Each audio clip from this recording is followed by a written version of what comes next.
Bonjour, bonjour. On va démarrer cette table ronde de l'après-midi qui porte donc le titre « Pourquoi les seniors plébiscitent l'habitat participatif et comment développer cet habitat naturellement inclusif ». Je ne connaissais pas le titre par cœur. Il est un peu long, mais on avait beaucoup de choses à dire déjà rien que dans le titre. Alors, je me présente très rapidement. Je suis Bénédicte Leroy, je travaille à l'association Les Habiles qui est implantée à Grenoble. Et l'association Les Habiles est membre du réseau Habitat Participatif France et s'intéresse depuis pas mal de temps à la question des seniors, du vieillissement dans l'habitat.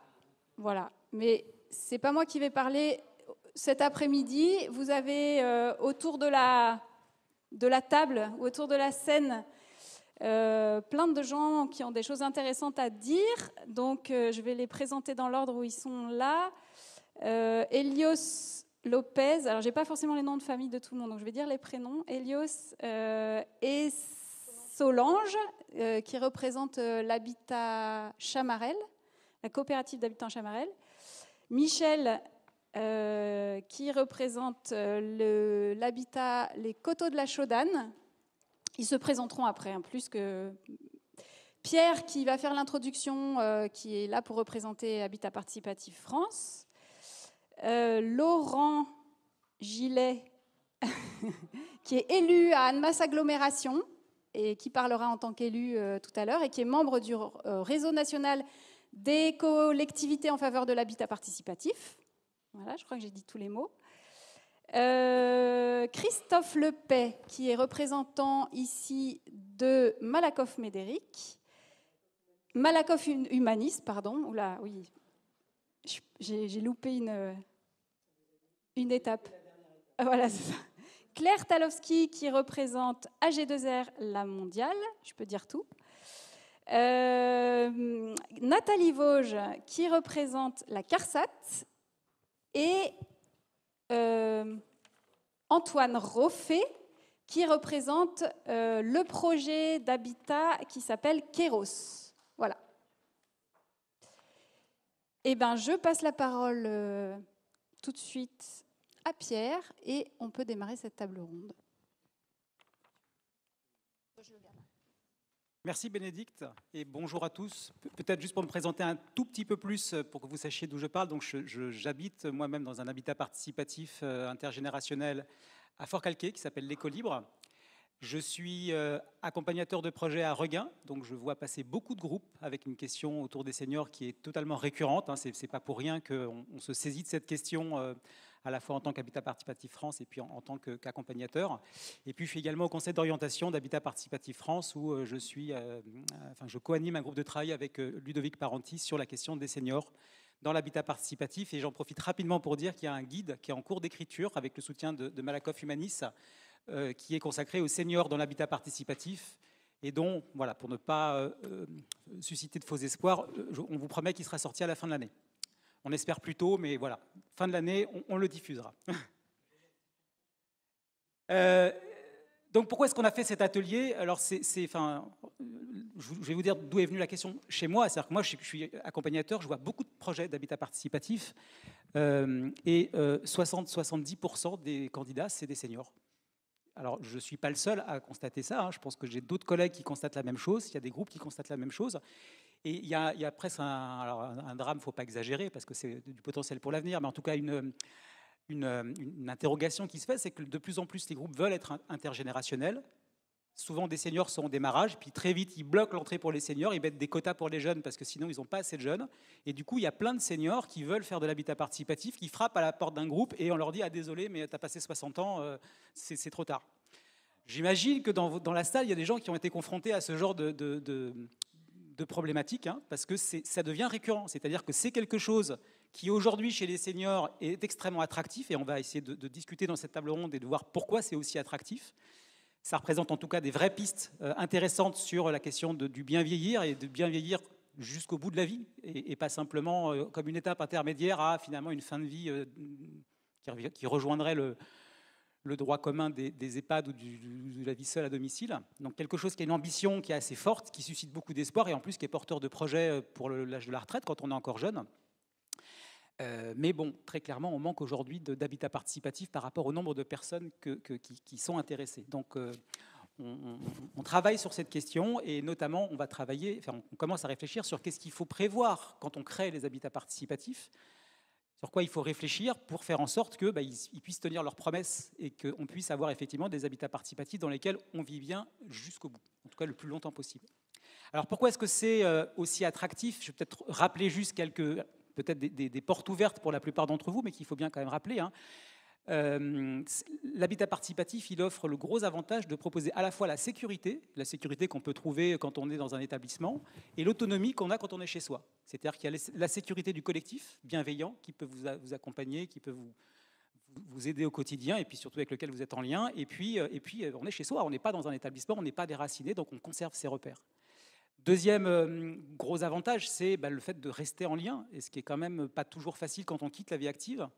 De pouvoir garder à la fois un lien fort avec des gens qui sont proches, dans lesquels on est avec une relation de confiance, et avec lesquels on a un rôle, avec lesquels on est reconnu. C'est-à-dire qu'on conserve aussi sa place d'acteur, on contribue au fonctionnement de l'habitat participatif, et s'il y avait une des clés pour le bien vieillir, je pense que celle-ci en fait partie. Troisième gros intérêt, c'est qu'on peut personnaliser son logement. C'est-à-dire qu'on va habiter dans un habitat adapté, mais qui n'est pas standardisé. C'est-à-dire que comme on participe à la conception, en tout cas pour les projets neufs, on va pouvoir penser au moment où on le crée à avoir des formes architecturales qui vont être adaptées à la fois au temps présent, mais aussi potentiellement au moment où on perd un petit peu de mobilité quand on prend de l'âge. Et enfin, dernier aspect, mais je suis sûr qu'on peut en trouver encore d'autres, mais qui est tout à fait séduisant, c'est la possibilité de mutualiser un certain nombre de services. Alors, au début, c'est les services du quotidien, mais pourquoi pas à partir du moment où il y a un certain nombre de personnes qui, dans l'habitat participatif, commencent à en avoir besoin, et ça fait notamment partie des pistes qu'il faut qu'on explore avec nos partenaires, mutualiser des aides pour pouvoir avoir des auxiliaires de vie ou du personnel qui puisse venir accompagner les personnes qui perdent un petit peu d'autonomie, qui soient affectés à l'habitat participatif et qui ne soient pas morcelés sur 3 heures par-ci, 3 heures par-là, mais qui puissent vraiment faire partie finalement d'un fonctionnement collectif et venir presque faire partie de la maison, quoi, et participer à la qualité du bien vieillir. Donc toutes ces conditions, ça facilite évidemment le bien vieillir, alors, notamment sur la 3e partie de vie. Là, c'est le moment où on en profite le plus. C'est-à-dire qu'on arrive à l'âge de la retraite, on est encore en pleine forme, en pleine possession de ses moyens, on se relance dans un nouveau projet de vie. On a souvent, d'ailleurs, les seniors ne sont pas les moins actifs pour monter le projet d'habitat participatif. Ma voisine de droite pourrait en témoigner. Mais également, l'enjeu qui se pose, et c'est surtout celui dont on va discuter aujourd'hui, c'est on peut commencer à réfléchir ensemble à des solutions collectives pour prendre en charge la 4e partie de vie. C'est-à-dire que le moment où peut-être que c'est pas forcément là où forcément l'habitat participatif est d'emblée le plus adapté, puisque là on commence à peser sur les voisins, à perdre en autonomie, et les questions se posent de comment ça va se passer à ce moment-là. Donc c'est cette question-là qu'on va explorer d'abord autour de 3 témoignages. Qui ont été déjà présentés, ils se représenteront, mais très rapidement, et pour les redonner dans l'ordre de présentation, les Coteaux de la Chaudane d'abord, donc qui est un projet en autopromotion à côté de Lyon, aux Coteaux de la Varenne, dans lequel il y a 10 seniors sur 17 adultes et une quinzaine d'enfants, et qui est en autopromotion donc.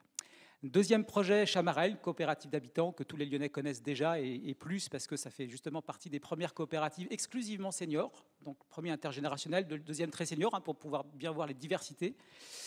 Et puis troisième projet, Kéros, qui est à Draguignan, en PACA. Il y a aussi quelques projets qui se montent en PACA, malgré un accueil pas toujours très favorable de certains élus. Qui développe une originalité, c'est-à-dire qu'il y a un partenariat qui est monté avec un projet d'habitat inclusif. Donc on a un habitat participatif qui accueille en son sein un projet d'habitat inclusif, justement dans la perspective de devenir des habitants de l'habitat participatif. L'habitat inclusif concernant, je le précise, mais ce sera redit, des personnes qui sont porteuses de handicap, mais qui ne sont pas des personnes âgées, qui sont des personnes plutôt jeunes, mais porteuses de handicap. Et donc il y a des solutions dans ce type de partenariat qui sont aussi tout à fait pertinentes et intéressantes à explorer. Donc ça, ce sera la première partie. Deuxième partie de ce temps, c'est donc la table ronde, où là, on va encore plus spécifiquement se reposer la question du défi que représente le quatrième âge, où on a des pistes qui sont en train de s'explorer, mais où, j'ai envie de dire, on n'a pas fini le travail. Il y a encore un certain nombre de choses à adapter, il y a un certain nombre de choses à explorer sur lesquelles aller plus loin. Et c'est pour ça qu'on a invité et qui ont très gentiment accepté notre invitation et qui sont en plus, pour certains, très en pointe déjà sur ces réflexions, un certain nombre de partenaires, donc collectivités, CARSAT et caisses de retraite, qui réfléchissent alors, par une porte d'entrée qui aujourd'hui est beaucoup autour de l'habitat inclusif, donc pour des personnes qui sont déjà en perte d'autonomie, mais qui acceptent d'élargir avec nous le champ de leur réflexion à l'habitat participatif pour voir comment ces deux formes peuvent se rencontrer, peuvent se soutenir, et comment est-ce qu'on peut chercher des solutions et les intégrer dans de la politique publique ou de la politique, en tout cas, d'acteurs tout à fait institutionnels et importants de la question du bien vieillir. Et donc on verra dans cette table ronde, autour de quelques questions un petit peu clés, d'abord la manière dont ces institutions peuvent intégrer dans leur manière d'accompagner des projets qui sont quand même très bizarres. Enfin, on est sur des projets qui sont portés par des citoyens, qui ne sont pas du tout normés, qui ne rentrent jamais dans les cases. Bon, voilà. Est-ce qu'on arrive à faire des cases ou est-ce qu'on réussit à travailler sans cases pour pouvoir accompagner ce type de projet ? Est-ce que... Enfin, quel soutien on attend, en tout cas, pour pouvoir, dès la phase, entre guillemets, troisième âge, je suis un peu schématique, mais soutenir ces projets dans leur qualité et leur capacité naturellement inclusive, c'est-à-dire de pouvoir, sans avoir forcément beaucoup d'éléments autour d'accompagnement, accompagner déjà un début de perte d'autonomie. Est-ce qu'ils pourront intervenir ? Est-ce qu'on peut intervenir au moment où on n'a pas encore la perte d'autonomie, c'est-à-dire au moment de la création de ces projets, où on a des personnes qui sont tout à fait valides et qui ne rentrent pas encore dans les politiques, on va dire, en tout cas dans toutes les politiques de soutien à la perte d'autonomie? Comment est-ce qu'on travaille là-dessus, sachant que l'enjeu, du coup, ce serait de reculer la perte d'autonomie et pas simplement d'accompagner la perte d'autonomie? Quel levier mobiliser pour pouvoir faire en sorte qu'on ne se retrouve plus finalement avec les difficultés qu'on a aujourd'hui, c'est-à-dire des seniors qui tapent à la porte et où on leur dit bah non, il n'y a pas de place. Donc quel levier mobiliser pour multiplier ce type de projet et pour que tous les seniors qui le souhaitent puissent trouver une place dans un habitat participatif en espérant et en souhaitant qu'ils puissent passer l'ensemble de leur vie jusqu'au bout dans les meilleures conditions possibles. Voilà tous ces sujets qu'on va traiter sur cette table ronde, qui sera prolongée par un certain nombre d'ateliers que peut-être certains d'entre vous, auxquels certains d'entre vous participeront donc demain et après-demain, puisque c'est RNHP. Il y a une grosse thématique sur la question des seniors, qui est vraiment quelque chose qui nous interpelle beaucoup et qui témoigne de la vitalité des réflexions qu'il y a aujourd'hui sur ce sujet. Voilà, je vous remercie et je passe la parole du coup à ma voisine de droite, Michèle Coltin. Bonjour à tous. Donc, moi, j'ai la charge de vous présenter un témoignage sur un projet intergénérationnel, celui au sein duquel je vis maintenant depuis 5 ans. Nous avons 10 ans d'âge, en fait, 5 ans de montage de projet et 5 ans depuis notre installation. Je crois que vous voyez... Ah non, ce n'est pas les bonnes photos. D'accord. Bon. Voilà, on est désolé, le diaporama est complètement fantaisiste, donc on n'arrive pas à le maîtriser. Les diapos défilent à la vitesse qu'elles veulent et dans le sens qu'elles veulent. Donc voilà, bon. on vous invite à faire votre choix. Vous êtes arrivés au coteau de la Chaudanne. Donc c'est un programme immobilier en neuf. Nous avons construit 13 logements groupés et une maison commune dans un grand jardin collectif entre ville et campagne dans la banlieue lyonnaise. C'est à Grézieux-la-Varenne. Voilà, notre groupe est composé de 19 adultes. Parmi ces 19 adultes, il y a 10 seniors, dont 8 personnes seules, 4 familles, dont un père seul, 15 enfants, dont 5 nés pendant la phase projet. On a eu beaucoup de visites de chantier avec les bébés en kangourou portés par les mamans. Les professionnels ont trouvé ça très, très chouette. Voilà, la notion d'intergénérationnel dans notre groupe, elle s'est posée d'emblée. Et elle n'a jamais fait débat. En fait, c'est un projet qui a été initié plutôt par des seniors, comme souvent. Et pour ceux qui l'ont lancé, c'était une évidence et un fondement nécessaire. L'attention à la dépendance et à l'isolement a été posée dans la charte initiale. Mais mais avec cette volonté de mixité générationnelle qui a fait que, effectivement, comme beaucoup d'autres groupes, à un moment donné et au moment des dernières entrées, on a dû fermer la porte aux seniors qui arrivaient parce qu'on avait déjà un nombre trop important et que pour l'équilibre des générations, on a réservé les 2 dernières places aux familles qui nous ont rejoints. Voilà. Au niveau des motivations à ce type de projet, en tout cas pour les plus anciens, le mélange générationnel était plutôt identifié du côté du vivant, de la vie, de la richesse, de la diversité, de la possibilité d'être dans des complémentarités, de s'accompagner mutuellement dans les différentes phases de la vie, et un désir de pouvoir être ressource pour les plus jeunes, enfin les jeunes parents, et de pouvoir être enrichi par la présence des enfants. Et puis, bien sûr, le souci de rester en dynamique de projet, de création, une volonté de participer, d'œuvrer pour un futur plus sobre et solidaire. On a une construction éco-responsable qu'on a essayé de pousser au maximum, et une façon de renouveler ces formes d'engagement et de se trouver dans une dynamique collective ouverte sur l'environnement qui permettait, par l'intelligence collective, d'espérer pouvoir développer plus de projets ou des projets en plus grand nombre aussi à l'intérieur de la commune dans laquelle on s'installait. Et puis, il y avait aussi un aspect matériel plus simple, qui était très concret, qui était que pour certains des seniors, ils étaient dans des habitats qui n'étaient pas compatibles avec le vieillissement, dont ils savaient qu'ils allaient devoir les quitter, qui se trouvaient avec des charges en plus extrêmement importantes. Et comme il y a de toutes petites retraites dans notre projet, il y avait vraiment le besoin de pouvoir, pour certains, de rejoindre un habitat qui serait très sobre en charge, ce qui est évidemment rendu possible des bâtiments isolés, un chauffage à granulés bois, une gestion entièrement assurée par le groupe lui-même, que ce soit dans les entretiens extérieurs ou intérieurs. Et bien évidemment, les charges se diminuent drastiquement et du coup, là, l'objectif est rempli. Donc, ça, c'était les motivations des seniors. Pour ce qui est des familles, parce qu'on a quand même, je voulais quand même vous en parler. Pour celles qui nous ont rejointes, en tout cas, c'était évident pour elles, la première force du projet, quelque chose de rassurant par la présence des plus âgés et la visée d'équilibre entre générations.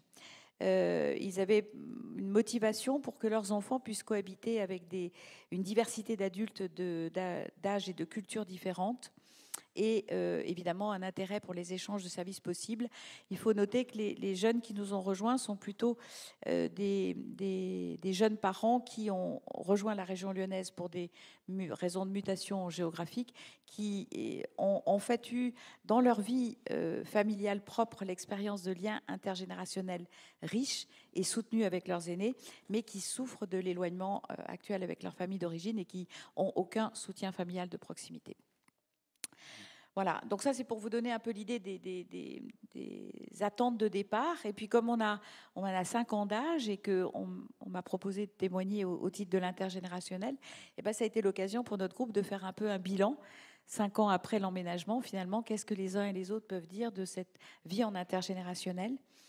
Et donc, je vais vous en faire un résumé parce que ça a été finalement un parcours assez riche pour nous de nous reparler de ça. Donc, pour les familles, elles disent toutes que c'est une grande facilitation du quotidien, tout autant qu'un amortisseur de stress.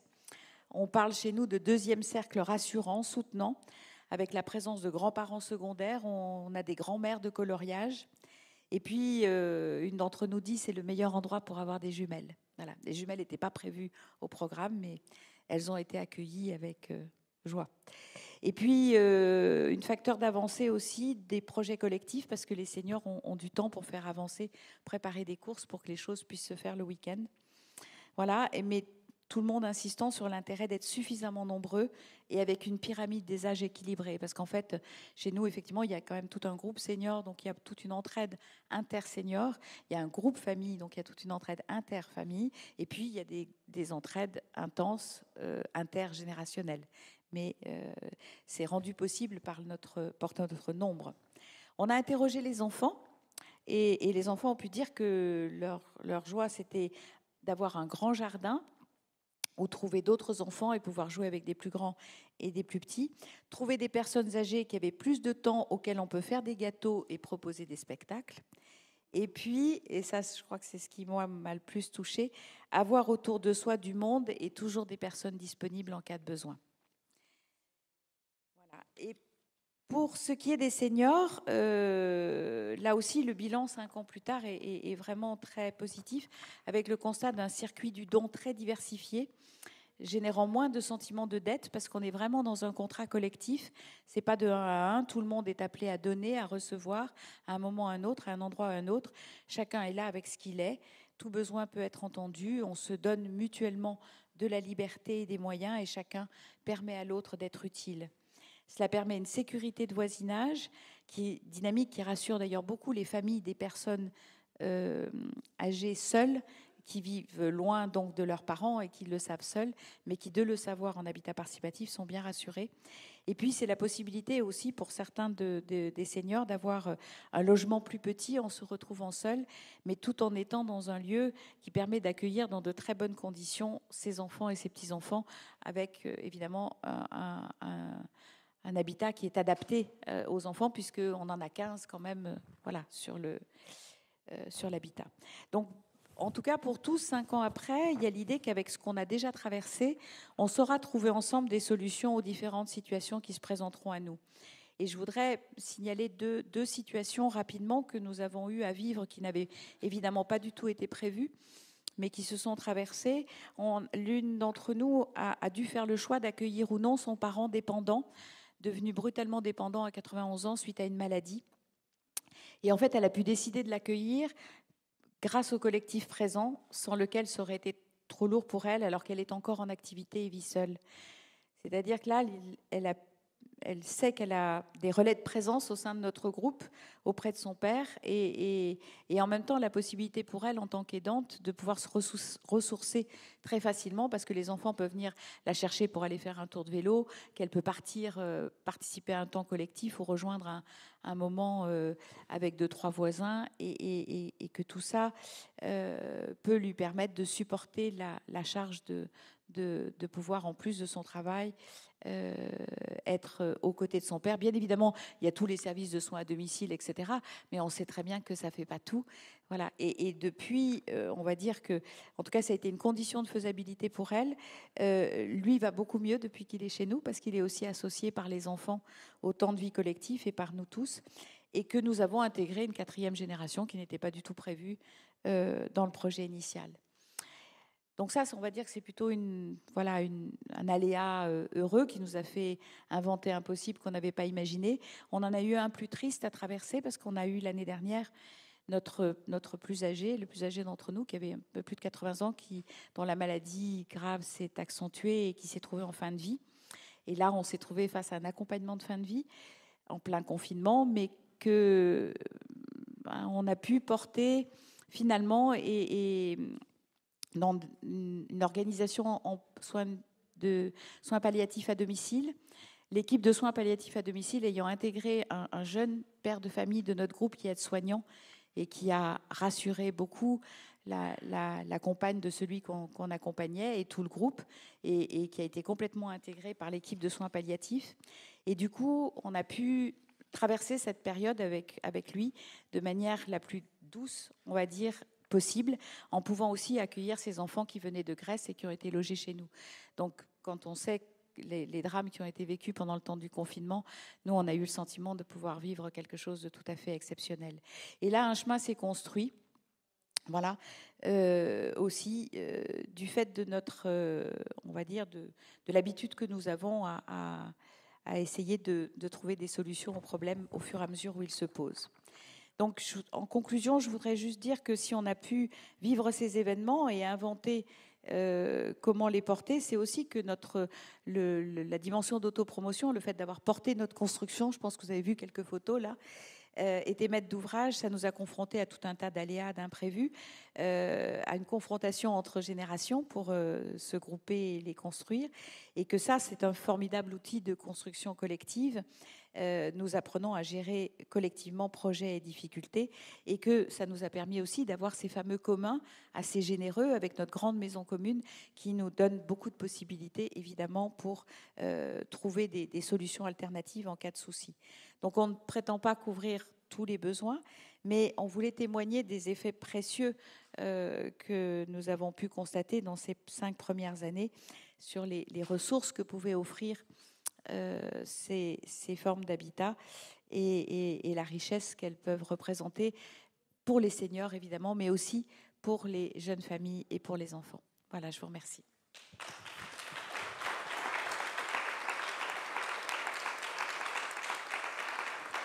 Merci beaucoup, Michel. On va passer le micro à Elios et Solange, qui en ont déjà. Parfait. À vous la parole. Ça marche comme ça ?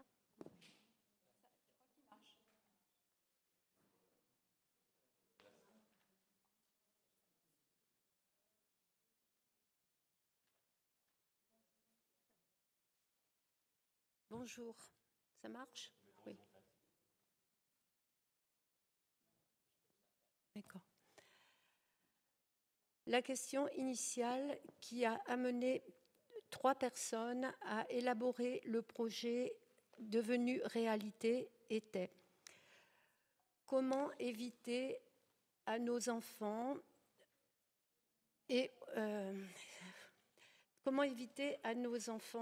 de devoir pallier au vieillissement de leurs parents. C'est aussi notre refus de vivre dans un établissement où nous serions animés par d'autres personnes que nous-mêmes et poursuivre l'engagement militant qui parcourt nos vies. Et en 2010 est créée l'association Chamarel autour des valeurs suivantes: coopération, solidarité, respect de la vie personnelle, la laïcité, la citoyenneté, l'écologie et l'éducation populaire. Notre rencontre avec Abicop nous amène à faire le choix d'une coopérative d'habitants. En 2012 est créée la SAS Chamarel-Les Barges avec les engagements suivants. À toi. Premièrement, lutte contre la spéculation immobilière. C'est aussi la politique de Abicop, devenue Fédération française des coopératives d'habitants. Les coopératives d'habitants peuvent devenir une troisième voie entre propriété privée et logement social. Deuxièmement, l'écologie. Nous devons construire avec le moins d'impact possible sur l'environnement. Nous avons conçu un immeuble de 16 appartements, plus les parties communes. Nous étions maîtres d'œuvre, donc nous avons choisi une isolation paille et un habillage bois. À l'intérieur, la paille est habillée avec la terre de notre terrain, ce qui thermorégule et donne une ambiance agréable à nos appartements. Nous avons aussi des panneaux solaires qui chauffent en partie notre eau. Troisième valeur, l'autogestion. La coopérative d'habitants nous permet de poursuivre notre vie citoyenne faite d'actions diverses sur les plans politiques, social et économiques. La quatrième valeur, c'est la citoyenneté.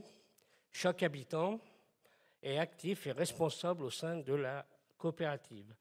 Les décisions se prennent suivant le principe de une personne égale une voix, quel que soit le nombre de parts que chacun possède. Le cinquième aspect, c'est le respect de la vie personnelle. Le but est de vivre ensemble, mais chacun chez soi. L'autonomie et le respect de la vie privée sont essentiels et protégés par le collectif et ses valeurs. Et le sixième point, c'est l'éducation populaire. Chamarel est engagé auprès des jeunes dans les écoles primaires, les lycées et les milieux universitaires pour faire savoir que d'autres voies sont possibles. Après 4 ans d'existence et une pandémie, quel est le bilan ? Nous constatons que le fait de nous autogérer crée une vie intense.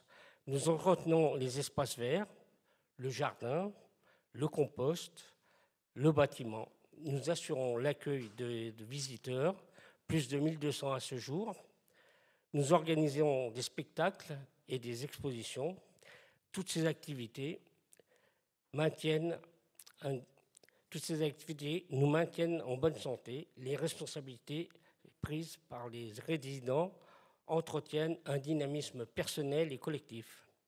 Cela aide au maintien du lien social entre nous et prouve que les vieux sont vivants, car actifs et ouverts aux autres.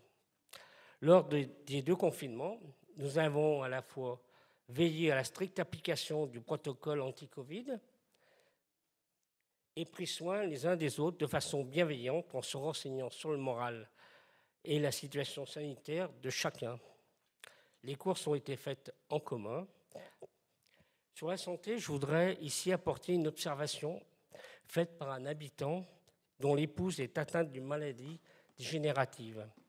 L'équipe médicale qui entoure le couple a constaté que le fait de participer à la vie de la coopérative a permis un ralentissement de l'évolution prévisible de la maladie. Par contre, le confinement l'a évidemment aggravée parce qu'elle n'avait plus ses activités. Par ailleurs, nous notons une floraison d'initiatives semblable à la nôtre partout en France. Nous tentons d'y contribuer en recevant des groupes, en diffusant nos documents, en participant à la vie d'Habicop Aura et à la Fédération française de coopératives d'habitants. En cela, la coopérative d'habitants est un lanceur de pont vers un futur désirable et possible, ouvert aux personnes les plus modestes.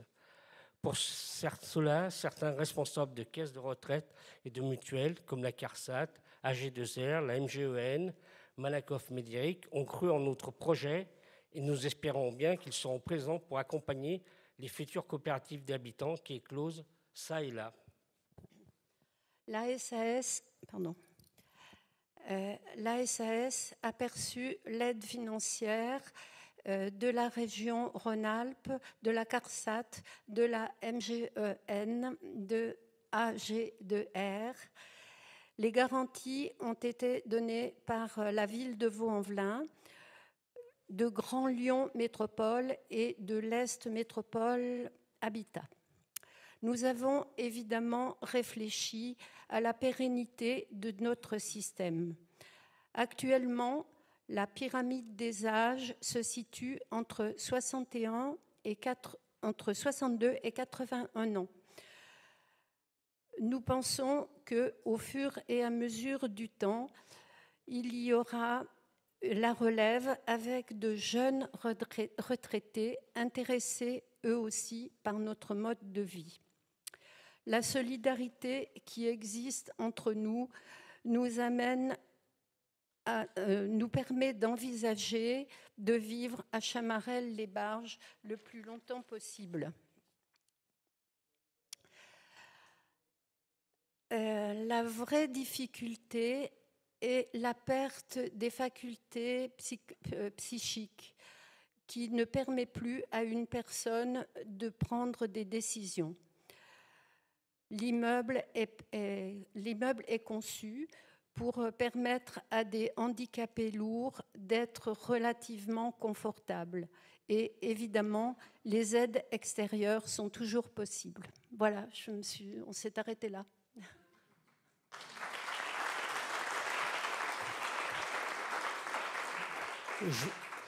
Par contre, je voudrais ajouter 2 petites choses. C'est qu'il y a une petite fille de Marcel qui un jour disait « C'est super ici, c'est chez nous à tous les étages ».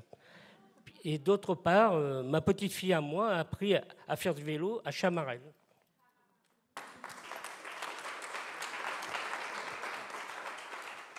Merci beaucoup. On va donner la parole pour Kéros.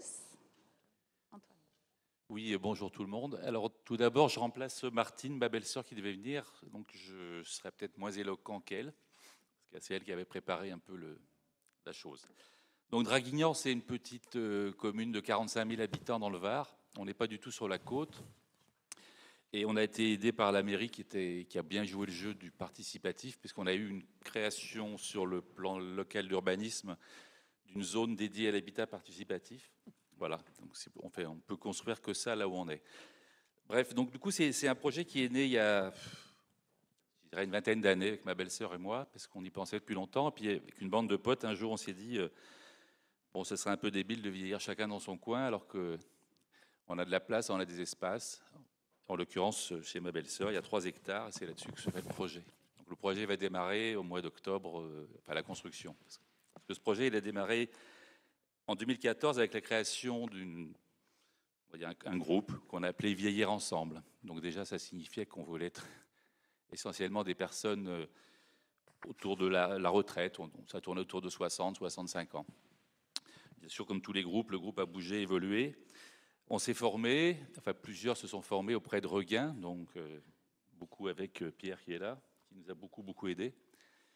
Et puis on a défriché un peu tout. L'habitat participatif et vieillir, c'était pas forcément un truc très étudié à l'époque. Nous, on a beaucoup travaillé là-dessus. Et on s'est dit qu'il fallait pouvoir s'accompagner jusqu'au bout, c'est-à-dire jusqu'au bout, c'est à la fin de la vie. Hein, donc essayer de travailler sur qu'est-ce qui pourrait nous arriver et toutes ces choses-là. Alors pour commencer, on a d'abord fait le plus sympathique, c'est qu'on a créé une asso culturelle. En fait, il y a une association où il y a de la musique, il y a des arts plastiques, il y a du qigong. Et ça, c'est ouvert à l'extérieur, c'est-à-dire que ça permet effectivement à des gens plus jeunes, des gens de la société qui ne sont pas dans notre habitat, de venir dans l'habitat et donc de rencontrer un peu tout ça. Et ça marche très bien depuis donc 2015-16 en fait, voilà.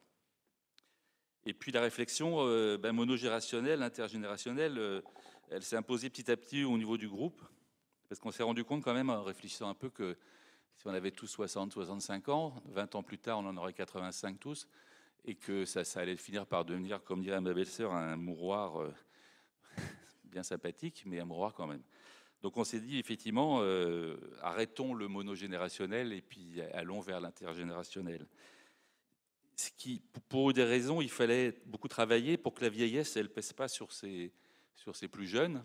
C'est-à-dire, voilà, vous venez nous aider, comme ça quand on aura 85 ans, c'est vous qui nous occuperez de nous. C'était évidemment pas du tout le sujet. Et donc c'était important de beaucoup réfléchir là-dessus. Et puis on a eu beaucoup de mal, et on a toujours beaucoup de mal à trouver des jeunes. Pour des tas de raisons. La première, c'est que c'est une ville de 45 000 habitants. Il y a, au niveau emploi, c'est des emplois assez limités. Des jeunes, ils ne viennent pas chercher du travail à Draguignan. Quand on est à Lyon, j'imagine que c'est plus facile de trouver des jeunes et de l'emploi que par chez nous. On a une population assez âgée dans la région. Donc tout ça, c'était un peu logique qu'on ait peu de jeunes et qu'on ait du mal à en trouver. Et puis le point qui nous a vraiment, c'était aller ensemble, hein. C'est-à-dire travailler sur la dépendance à tous les niveaux qu'elle soit, c'est-à-dire ces niveaux légers où on va simplement donner un petit coup de main, comme on fait dans tous les habitats participatifs. Voilà, on est hospitalisé 5 jours, on nourrit le chat, on arrose les plantes. Enfin, des images comme ça. Après, c'est effectivement on a beaucoup réfléchi sur la deuxième partie, la partie où on a besoin d'aide à domicile. Et du coup, on se rend compte que les aides à domicile sont souvent elles-mêmes pas satisfaites. Les aidants et les aidés ne sont pas satisfaits souvent parce que ça va vite, ils arrivent, il y a les horaires, etc. Et on s'est dit, si on est comme ça un certain nombre, on va se regrouper et on va peut-être pouvoir mutualiser des aides à domicile, pouvoir salarier une personne. Et du coup, la personne va venir pour 3, 4 besoins et du coup, ça coûte moins cher, c'est plus de temps, c'est plus sympathique, c'est toujours la même qui revient ou une équipe, voilà. Et puis l'étape suivante qui était là, la dépendance, ce qu'on appelle le GIR 1 et 2, c'est-à-dire des gens qui sont incapables d'être autonomes, que ce soit physique ou psychique, hein, les maladies cognitives, les accidents même, mécaniques. Hein, donc là, on a besoin d'aidants en permanence. Donc du coup, on avait commencé par créer une réserve thérapeutique, c'est-à-dire qu'en fait, on avait dit on fait une réserve foncière de 400 mètres carrés, et dans 10 ans, 15 ans, si on en a besoin, cette réserve, avec la commune et avec les aides qu'on peut avoir, on peut construire et garantir un prêt. Dans la mesure où on a le foncier, déjà dans le Var, ça coûte moins cher de construire que d'acheter le terrain. Du coup, on pourrait construire une maison, comme on appelle ça, un habitat inclusif, mais pour personnes dépendantes, personnes âgées dépendantes. Du coup, c'était intéressant à ce niveau-là de créer une espèce de colocation pour personnes âgées dépendantes. Et puis ça a évolué, puis comme tous les projets. Hein. Et puis, en fait, on a réfléchi beaucoup à un volet habitat inclusif. On a beaucoup tâtonné pour comment faire, comment trouver. On a fini par trouver comment on appelle ça ? Ça s'appelle Omnia. Et en fait, c'est une entreprise solidaire d'utilité publique, donc qui travaille sur des maisons qu'on appelle le Club des 6. C'est-à-dire que c'est une colocation de personnes porteuses de handicap, qu'ils soient jeunes ou pas jeunes, hein, ce n'est pas le problème, qui se choisissent entre eux, comme toutes les colocations, et qui ont une équipe d'aidants 24 sur 24, parce qu'ils mettent en commun toutes les aides qu'ils ont en tant que personnes porteuses de handicap, et toutes ces aides-là leur permettent d'avoir la nuit une personne et la journée 2 à 3 personnes tous les jours. Ce qui est un truc énorme, parce que c'est une équipe qui est formée pour ça, qui connaît tout le monde, qui les font être plus autonomes possible. C'est-à-dire que c'est eux qui décident de tout là-dedans. C'est eux qui décident ce qu'ils vont manger, où ils vont faire les courses. Les aidants sont là pour leur permettre de le faire. Voilà. Et donc ça, c'est fait. On a dans notre projet qui démarre un club des 6 parmi nous. Et du coup, on a pris les fameux 400 mètres carrés de la réserve là, pour faire une réserve éventuellement d'aide aux personnes, enfin comme je vous disais tout à l'heure, je ne trouve plus le mot, un club des 6, mais pour personnes âgées. Et en faisant ça, on s'est mis d'accord avec le club des 6, et juste physiquement au-dessus, on a 3 logements de 35 mètres carrés chacun, qui seront dans un premier temps en location pour des plus jeunes, justement, qui viennent faire des études à Draignan, ou on a beaucoup de militaires, on peut même avoir des jeunes militaires qui restent 1 an et que ça intéresserait. Donc loyer court. Et le jour où un de nous, ou 2 de nous, ou 3 de nous, ce qui statistiquement ne devrait pas dépasser les 3, permettent de rentrer dès qu'ils deviennent, prenez un exemple, Alzheimer, un peu sévère, qu'on ne peut plus gérer au sein du groupe nous-mêmes, parce que ce n'est pas notre boulot, ils peuvent rentrer dans ce petit logement, et ils sont directement en communication avec le groupe des 6. Ils mettent en commun leurs aides, parce qu'ils ont des aides donc, pour personnes âgées, ce coup-ci, dépendantes. Et ces aides en commun font qu'en fait, la nuit, il y a toujours quelqu'un qui est là.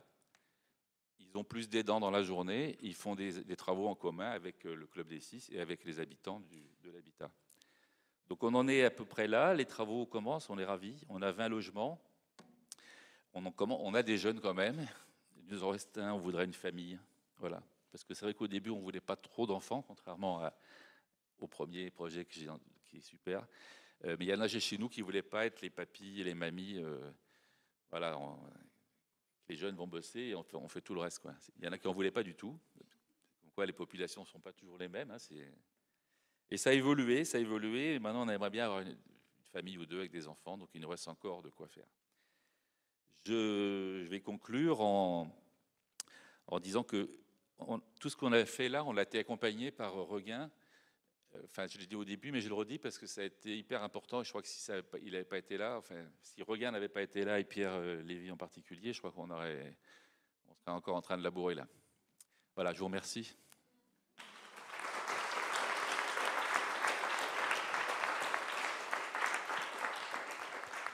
Merci beaucoup. Merci à tous les 4 pour vos présentations et je pense qu'ils permettent vraiment de prendre la mesure de la diversité des projets quand ils sont portés par les habitants.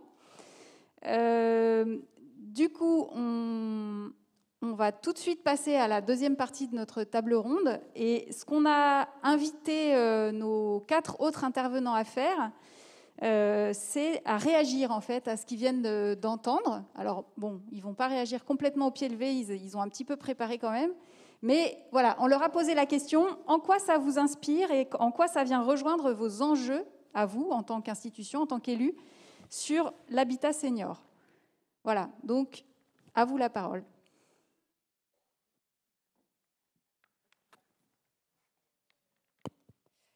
Oui, bonjour à tous, vous m'entendez ? Donc, je me représente Nathalie Vosges, donc je travaille à la direction de l'action sociale de la CARSAT. Alors, la CARSAT, vous devez connaître pour la plupart, puisque nous sommes avant tout un organisme de retraite qui prépare et qui paye les retraites donc, des retraités du régime général et des indépendants sur Rhône-Alpes. Donc, pour vous donner un ordre de grandeur, ça représente 14 milliards de retraites payées chaque année. Donc, c'est quand même colossal. Et comme ça. Et si je mets en regard ce qu'on fait au titre de l'action sociale, c'est à peu près 35 millions d'euros. Donc vous voyez, c'est quand même pas les mêmes volumes. Et donc nos budgets d'action sociale, ce sont des budgets dits extra-légaux, c'est-à-dire que c'est une dotation qui nous est donnée par l'État, mais ce ne sont pas pour délivrer des prestations légales comme la retraite qui répond à des droits. En fait, en action sociale, on a un peu plus de souplesse et c'est ce qui est intéressant justement, c'est ce qui va nous permettre d'accompagner des projets comme ceux qui ont été présentés ou d'autres types de projets.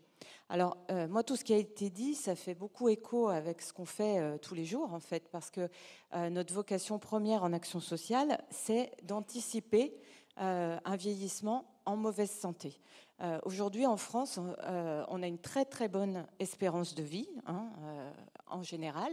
Par contre, l'espérance de vie en bonne santé, elle n'est pas du tout satisfaisante. Et c'est là-dessus qu'on va essayer de jouer par différentes actions, en fait. Donc, on va intervenir vraiment pour les retraités dès leur passage à la retraite, en essayant de leur délivrer des conseils, justement, pour bien préparer cette étape de vie, et des conseils qui ont trait justement à bien se nourrir, à ne pas s'isoler, à avoir un sommeil de qualité, une vie organisée, à aussi prévenir les chutes. Et justement, tous les projets que vous avez décrits, ils vont complètement dans ce sens-là, parce qu'on sait très bien qu'une personne isolée, elle va basculer plus vite dans la dépendance. Donc justement, nous, on a pour mission, pour rôle, justement, de développer ces actions de prévention au plus près du terrain, pour favoriser le bien vieillir dans les meilleures conditions.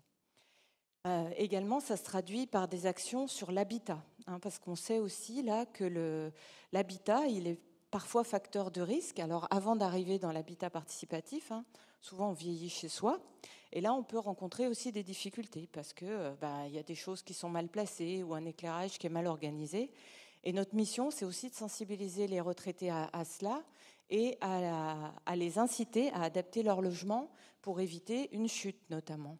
On sait que chaque année, il y a 9000 chutes qui entraînent le décès des personnes. Et c'est un chiffre qui n'évolue pas du tout à la baisse, en fait. Autant on fait baisser le nombre d'accidents de la route, on fait baisser le nombre de fumeurs, donc on a des campagnes de prévention qui marchent. Par contre, les chutes, il y en a toujours autant qui entraînent le décès ou l'entrée vers la dépendance. Donc voilà, tout ça pour vous dire qu'en fait, notre mission, c'est vraiment d'agir pour conserver un vieillissement en bonne santé le plus longtemps possible. Alors, en matière d'habitat collectif, de la même façon, notre mission, c'est aussi d'intervenir sur des habitats collectifs qui ne sont pas les EHPAD, puisque là, on est dans la compétence du département, mais qui sont des résidences autonomie, des MARPA, des habitats regroupés, dont les habitats participatifs, les habitats inclusifs, donc qui n'accueillent pas de personnes dépendantes, mais des personnes fragiles ou qui ont envie de vieillir ensemble et de rester en bonne santé le plus longtemps possible. Donc récemment, effectivement, Chamarel est venu nous chercher, nous a exposé son projet. C'était nouveau pour nous, donc on a appris aussi avec eux. Bon, ils ont été très moteurs de leur projet. Et donc, on a pu les accompagner financièrement, justement, grâce à cette politique d'action sociale qui est très souple et qui nous permet donc d'allouer des prêts sans intérêt. Il y a eu 600 000 € alloués pour l'opération de Chamarel. Et puis, plus récemment, aussi une somme d'à peu près équivalente pour un autre établissement qui s'appelle Ecoravi à Dieulfi, que peut-être vous connaissez. Voilà, que nous accompagnons aussi. Alors là, on va dire qu'il y a un petit creux, on n'a pas trop de projets dont on a connaissance. Donc, voilà, on est preneur. Alors, on nous connaît bien en général. Là, cette année, chaque année, on fait un appel à projets en début d'année. On a à peu près une 50aine de projets qui rentrent. Pour 2021, je n'ai pas eu de projet d'habitat participatif, donc tant mieux si on en a pour l'année prochaine. Voilà. Et je ne sais plus ce que je voulais dire du coup. Voilà, en tout cas, ce que je souhaite vous dire, c'est qu'on ne souhaite pas être simplement la banque dans votre projet. Clairement, ce qu'on souhaite vraiment, c'est vous accompagner pas à pas, aussi que votre projet il colle aussi avec nos objectifs à nous. Donc voilà, mais ne venez pas en dernière minute en nous disant voilà, j'ai un projet tout ficelé et je voudrais un prêt sans intérêt. Là, ça ne va pas marcher. Voilà, ça marche avec les banques, vous pouvez le faire. Par contre, avec la CARSAT, il faudrait qu'il y ait quelque chose d'un peu plus construit en termes de projet de vie sociale. Mais ça, je pense que vous savez très bien faire. Voilà, je n'ai peut-être pas tout dit, mais en tout cas, une chose que je voulais vous dire en réaction à vos belles présentations. «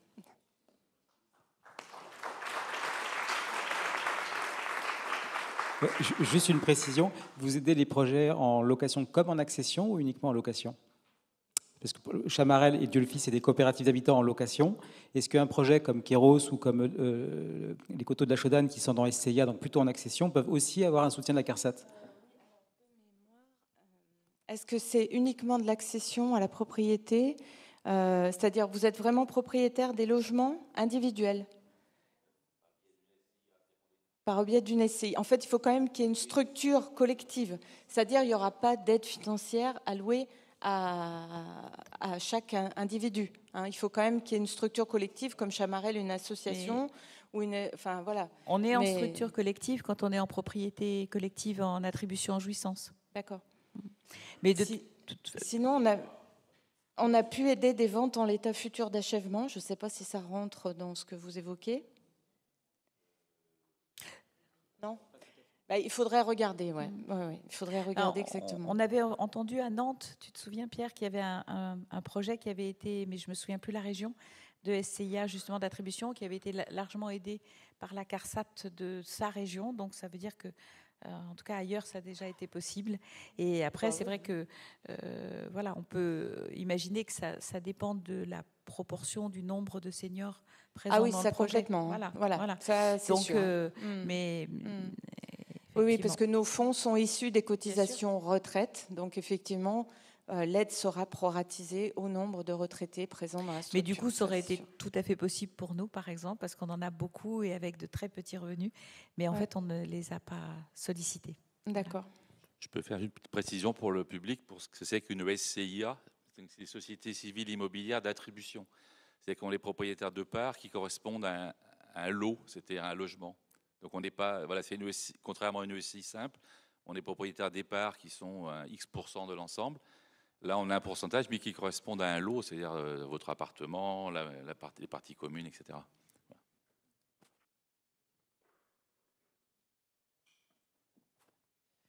Bonjour, je ne vais pas vous détailler l'articulation entre la retraite complémentaire et le régime général. On poursuit les mêmes finalités, les mêmes actions. Hein. Nos orientations sont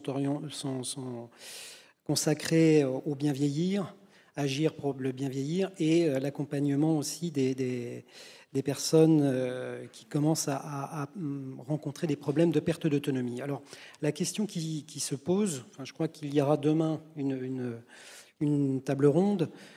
Aujourd'hui, on répond à la question pourquoi la retraite complémentaire s'intéresse-t-elle à l'habitat participatif, et demain, ce sera plutôt comment, par quels moyens. Donc, on va peut-être essayer d'apporter des éléments de réponse, mais je crois qu'aujourd'hui, c'est vraiment qu'est-ce qui nous intéresse dans les projets qui nous ont été présentés. Alors, en ce qui concerne, je vais rester quelques secondes sur la retraite complémentaire en général, l'Agir Carco. Schématiquement, on était comme la CNAV, deux actions, aider les gens à adapter leur habitat, leur logement. Tout le monde a la volonté de vivre chez soi le plus longtemps. Eh bien, ça commence le plus jeune possible par l'adaptation du logement. Dès lors qu'il sera plus ergonomique, eh bien, ça sera plus facile d'y couler des jours paisibles.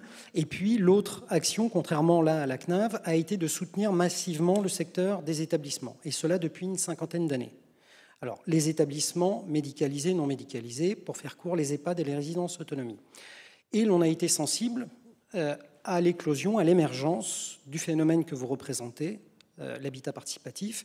Ça a été dit à l'instant, les premiers projets sont apparus, ou les premières idées sont apparues il y a une vingtaine d'années, pour certains encore de manière plus lointaine, mais ça commence à se concrétiser. Et la retraite complémentaire ne peut pas évidemment se désintéresser d'un phénomène qui, même s'il restera assez marginal, on l'a vu ce matin, 0,8% de construction de logements, l'ambition 2%, mais ce sont 2% de retraités à qui nous versons une pension de retraite.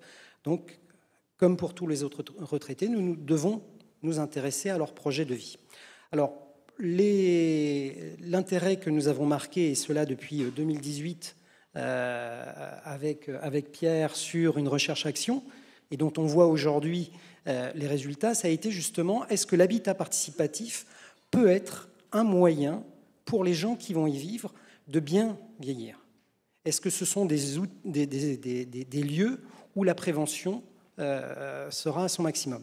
Et tous les témoignages qui ont été apportés à l'instant le prouvent, que ce soit sur de l'intergénérationnel ou même sur le projet de Shodan, où là on n'est pas dans l'intergénérationnel, mais avec des habitants qui ont 62 ans pour les plus jeunes et 85 ans pour les plus âgés, on est déjà sur quasiment 2 générations différentes.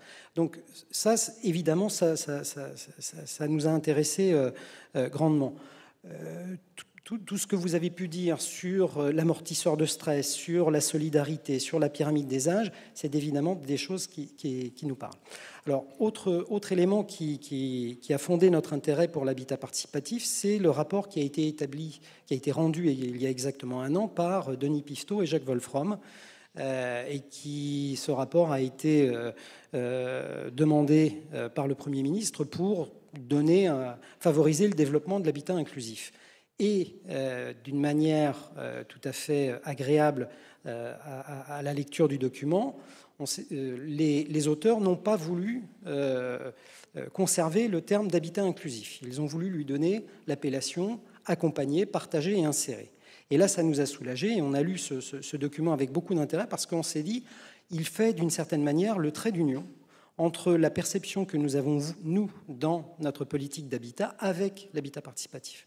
Je vais être un peu schématique en disant que l'habitat participatif, ce sont des citoyens, on en a eu encore le témoignage, qui se réunissent et qui se disent comment on peut vivre ensemble et comment on peut vieillir le mieux possible. Bon, c'est une affaire individuelle, ça ne concernerait pas strictement la retraite complémentaire. Là où l'on a été complètement rassuré par ce rapport qui établit donc le lien entre l'habitat participatif et notre politique, c'est qu'il indique bien qu'il peut être d'une certaine manière inclusif.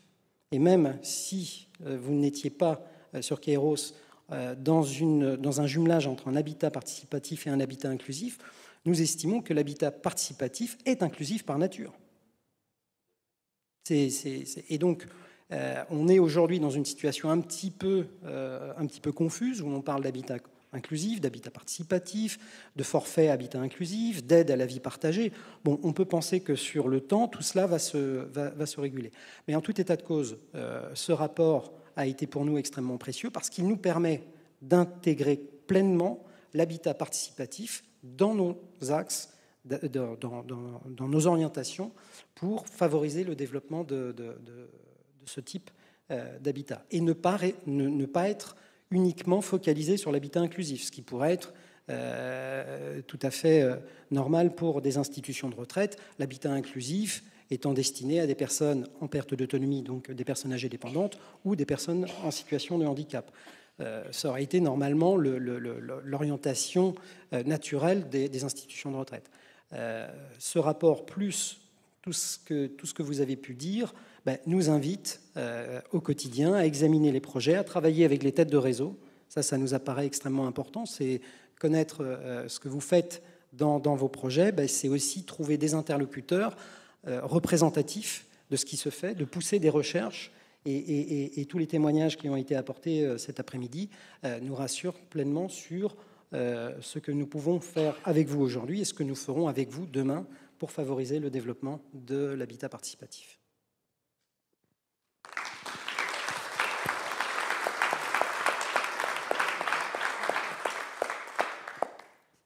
Mon propos, alors Claire Telewski, moi je suis responsable de l'action sociale AG2R La Mondiale sur la région Auvergne-Rhône-Alpes.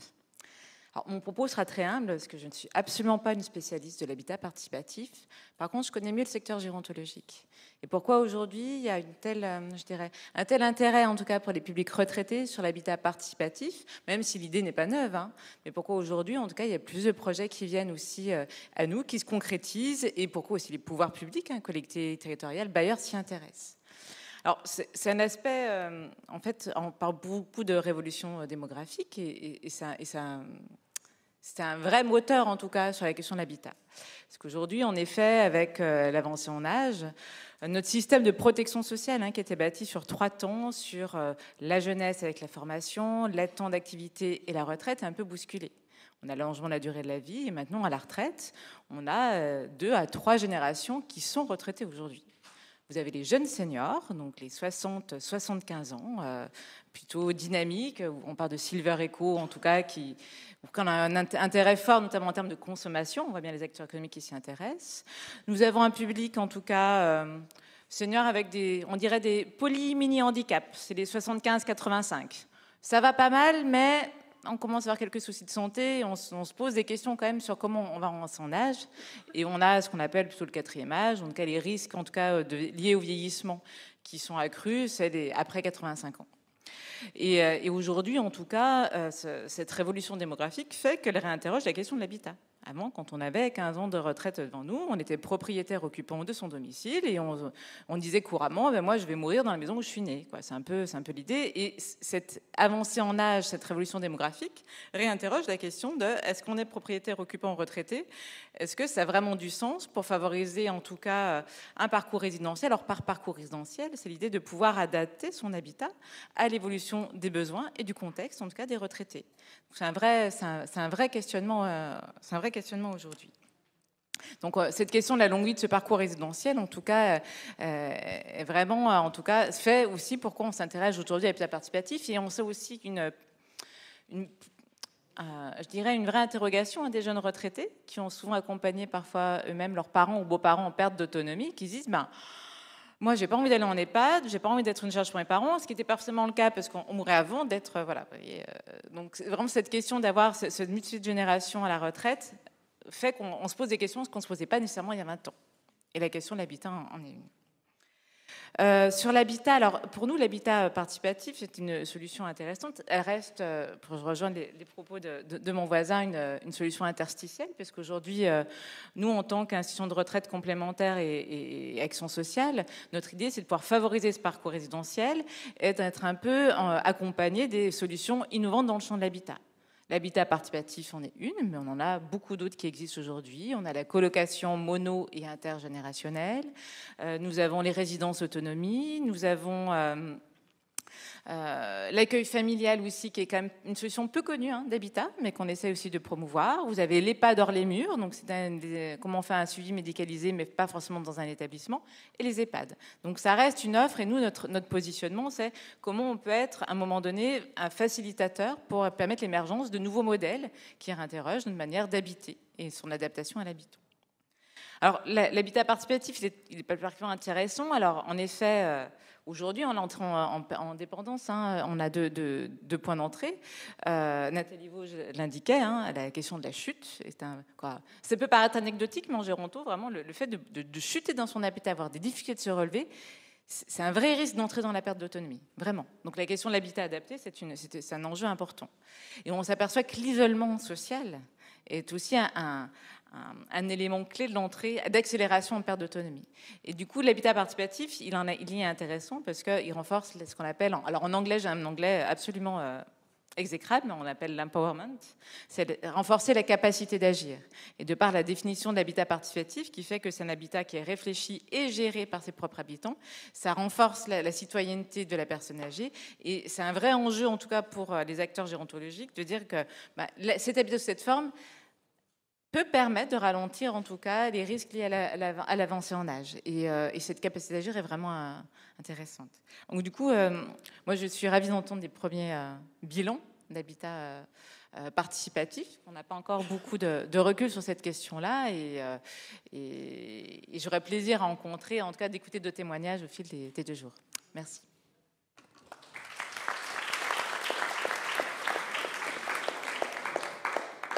Merci beaucoup. On va maintenant donner la parole à un élu, donc autre point de vue. En fait, le son va être le même. Enfin, je vais pas répéter. C'est super. Alors maintenant, effectivement, pourquoi est-ce que ça va pas plus en avant? Pareil, je suis pas spécialiste, même si c'est mon 2e mandat. Je suis élu donc dans la plus petite commune des Deux-Savoies, à Ambilly, au sein de l'agglomération d'Annemasse. Alors là-bas, le foncier est extrêmement cher. On est juste à côté, on est frontière avec Genève. Donc, j'ai noté des petites choses. J'avais déjà préparé avant, mais j'en ai noté d'autres. Déjà, je partais du principe, alors pourquoi, alors quel est l'intérêt de la collectivité d'être ici et d'écouter tout ce qui se passe là? Évidemment, parce que quand on regarde et qu'on parle avec nos concitoyens sur le terrain, effectivement, chez les personnes âgées, la problématique du logement est extrêmement importante. L'objectif, c'est d'y rester aussi longtemps que possible, ou alors, en tout cas, pour moi, quand il résonne le futur, c'est j'ai pas envie de. Ce serait mieux qu'ils puissent raisonner en disant j'ai envie de. Donc, j'ai pas envie de finir seul, j'ai pas envie de finir dans un EHPAD. Ce serait mieux de leur donner des opportunités. Et effectivement, partout on parle de projet, mais il y a des choses qui se font et ça donne envie. Et c'est pour ça que vous êtes nombreux là. Donc effectivement, il faut pouvoir répondre à ces envies. Et après, bon, la gestion des EHPAD et tout ça, ça me concerne pas trop, mais en tout cas, voilà. Après, le nombre de personnes âgées, j'ai aussi l'impression que parmi les couples plus jeunes, il y a une notion de choix qui est plus large, puisque des choix de vie, alors effectivement, en fonction où on est, en fonction de la mobilité, j'ai l'impression quand même que si on veut... Enfin, c'est plus simple quand on a 20, 30, 40, de plus choisir son habitat, alors que à un certain âge, ça devient un besoin de changer ou son habitat ou de l'adapter. Et donc, on se retrouve sur cette dynamique de l'habitat participatif. Autre point, la stratégie pour tous ces projets. J'entends que ça prend du temps, que c'est fatigant. Alors, est-ce que la collectivité doit accompagner des projets depuis la feuille blanche jusqu'à ce qu'il aboutisse 5-6 ans après? Est-ce qu'il n'y a pas des possibilités d'arriver à un compromis entre des projets pré-mâchés, avec pré-mâchés, bien mâchés, au bon sens du terme, avec des partenaires, des montages, des exemples qui sont déjà faits, parce que j'ai l'impression qu'il y a beaucoup de temps qui est passé pour essayer de réinventer. Alors après, on me dit, les spécialistes de l'habitat participatif, il faut que le groupe se fédère, que c'est très très important de travailler sur des valeurs, mais effectivement, à la fin, je trouve que les valeurs sont souvent les mêmes. Passons tout de suite aux besoins. Et j'aurais peut-être tendance à dire, mais bon, il y a certaines... J'étais dans un groupe avant que je devienne élu et qu'il y ait des risques de conflit d'intérêts, donc j'ai dû laisser ce groupe voler seul. Et il est en train de se développer, c'est pas mal. Enfin, c'est une coopérative de 20 habitants sur une ZAC, donc juste à côté de Genève. Le terrain est fourni par la commune sous la forme d'un bail à construire sur 100 ans. Il y a juste à le rembourser sur 100 ans. Il y a un prêt remboursable, mais avec un certain délai, de 200 000 € par l'agglo. Et puis, bien entendu, les garanties, la collectivité est prête à garantir aussi haut que possible ce projet. Mais effectivement, ils ont des problèmes pour recruter parce que ça prend du temps. Et je pense que s'il y avait des fois des projets qui étaient plus pré-proposés, peut-être que ça irait plus vite. Qu'est-ce qu'il y aurait d'autre? Moi, je crois que c'est déjà pas mal. Ah oui, en fait, et puis surtout, sur mon territoire, sur le territoire où je suis élu, gros problème, donc le prix et puis la spéculation foncière. Et je pense qu'il faut qu'on arrive à trouver des accords, que ce soit gagnant-gagnant, et tout ce qui est côté inclusif, quand on voit l'énergie qu'on fait avec toutes les associations qui se mobilisent pour essayer de trouver du logement, avec des fois des expériences, des résultats qui sont géniaux, mais c'est tellement dur à aller vers des choses qui paraissent... mais pourquoi ça n'a pas été fait plus tôt? On ne trouve pas les logements, ou...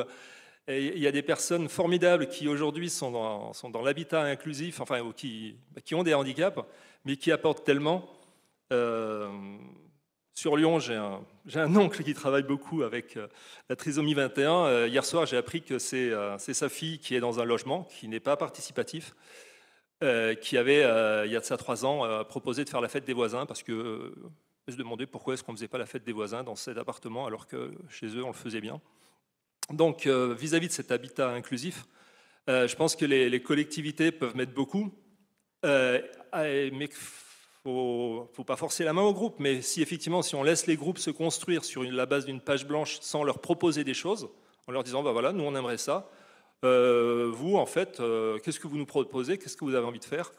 Bien là, tout de suite, on part sur une bonne entente dès le départ et ça ne pose pas de problème. Dernier tout petit point, il y a de ça 2 ans, je suis allé me promener du côté de Tübingen, en Allemagne, et je suis allé visiter une coopérative où il y avait 6 appartements qui appartenaient, alors si j'ai bien compris, c'est un EHPAD qui a investi dans cette coopérative et qui a donc 6 appartements. Et bien entendu, les 6 personnes qui sont dans ces appartements ont besoin de soins, donc il y a tout ce qu'il faut comme personnel médical qui passe, mais bien sûr qui voit les 6 en même temps. Mais par contre, c'est bien sûr, dès qu'il y a une fête, ces personnes sortent, ces personnes sont intégrées, donc c'est mélange d'inclusif, EHPAD, un peu de tout, et tout le monde était super content, et ça me paraît tellement simple. Pour des mises de départ qui, quand on voit le prix de certaines structures, sont tellement importants. Là, c'est au niveau des parts sociales, le niveau de projet, peut-être des idées pour aider des gens qui ont envie de faire des projets, mais en leur disant, bah, nous, on peut vous apporter un certain niveau de part sociale, sous réserve qu'effectivement, il y a des gens qui, avec certaines caractéristiques, qui puissent intégrer votre coopérative. J'ai bien en tête, dans le cas de la coopérative, que c'est au groupe à choisir. Mais après, s'il y a des typologies de personnes qui peuvent être proposées, bon, c'est valable pour le handicap, mais c'est valable pour les fonctionnaires de police, c'est valable pour les enseignants, c'est valable pour tout. Enfin, là, je pars un peu dans tous les sens, mais on m'a dit de faire vite.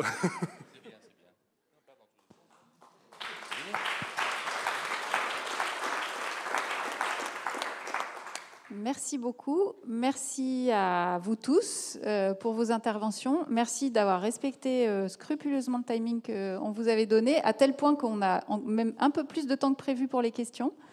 Donc la parole est à la salle. Je vais me déplacer. Voilà. Place aux questions.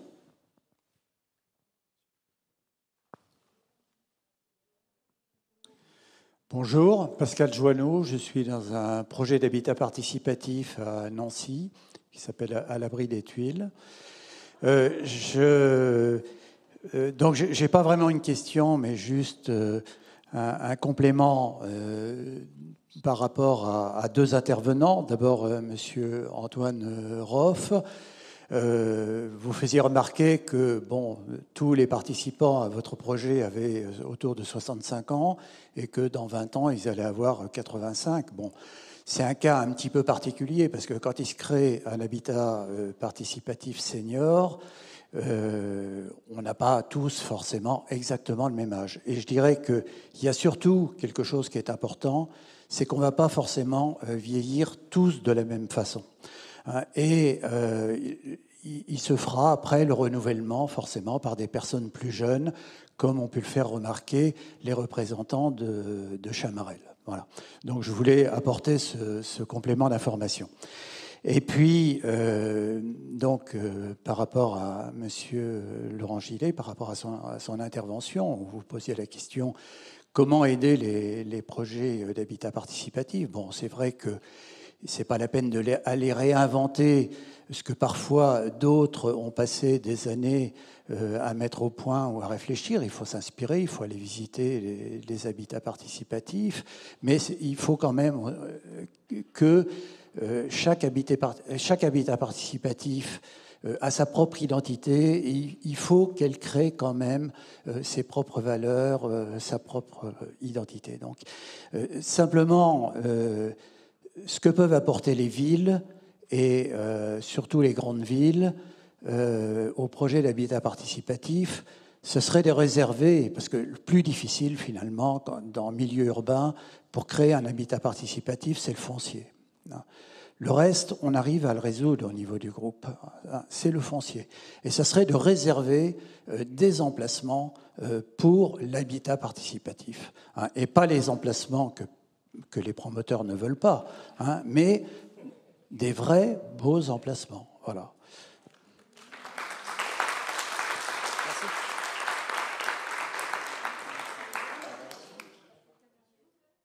Je réponds en 2 secondes. En fait, on a des emplacements réservés, mais au sein d'une collectivité, il y a différentes forces qui sont en jeu. Et bon, évidemment, je soutiens ça, mais on me répond oui, mais où est la demande?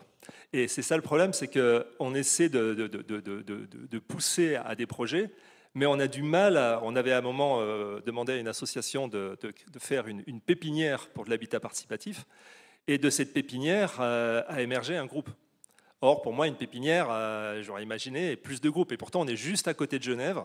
Mais on est, bon, alors évidemment, chaque territoire a une dynamique bien particulière. Et nous, on est plutôt les transfrontaliers, ça vient, ça achète, ou alors c'est dans l'ultra, enfin, c'est dans des salaires très, très précaires, parce que l'immobilier est tellement important, c'est tellement dur de se loger, qu'avec 2 SMIC, eh ben, on est vraiment mal. Mais c'est ça le problème, c'est qu'effectivement, il y aurait plus de monde, on essaie de faire mousser. C'est pour ça que ce matin, je m'étais permis d'intervenir en disant qu'effectivement, l'habitat participatif, pour beaucoup de personnes, c'est des gens qui font la hola et qui sont des militants. Alors qu'en fait, pour moi, l'habitat participatif, ça pourrait... Enfin, les 2%, je suis triste d'entendre ça, parce que si avant, on considérait que l'habitat était intéressant, enfin, on était content de vieillir parce qu'on était dans un village, avec la solidarité du village. L'habitat participatif, c'est essayer de retrouver cette solidarité de village. Et ça, c'est valable, mais absolument pour tout le monde. Et ça ne devrait pas être 2%, ça devrait être 25%, ça devrait être 30%, ça devrait être 40%. Et déjà, ouais, se mettre ça à 2% comme un super objectif, il y a quand même, il y a des matins, quand je me réveille, je pense à plus quand même.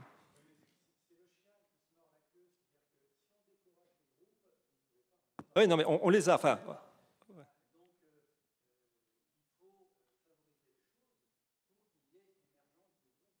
Tout à l'heure, je fais. Ouais.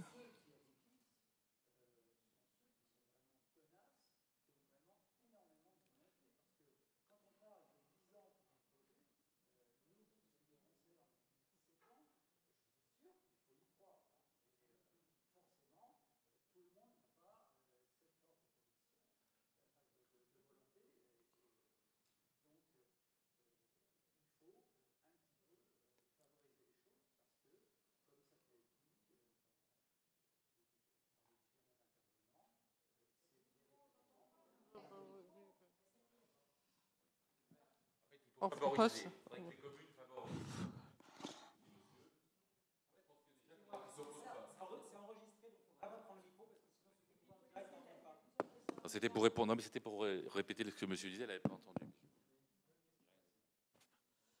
Oui, je rejoins monsieur, je rebondis sur les 10 ans. Donc, je suis dans un projet depuis 10 ans, dont les travaux commencent, donc, qui est à Bordeaux.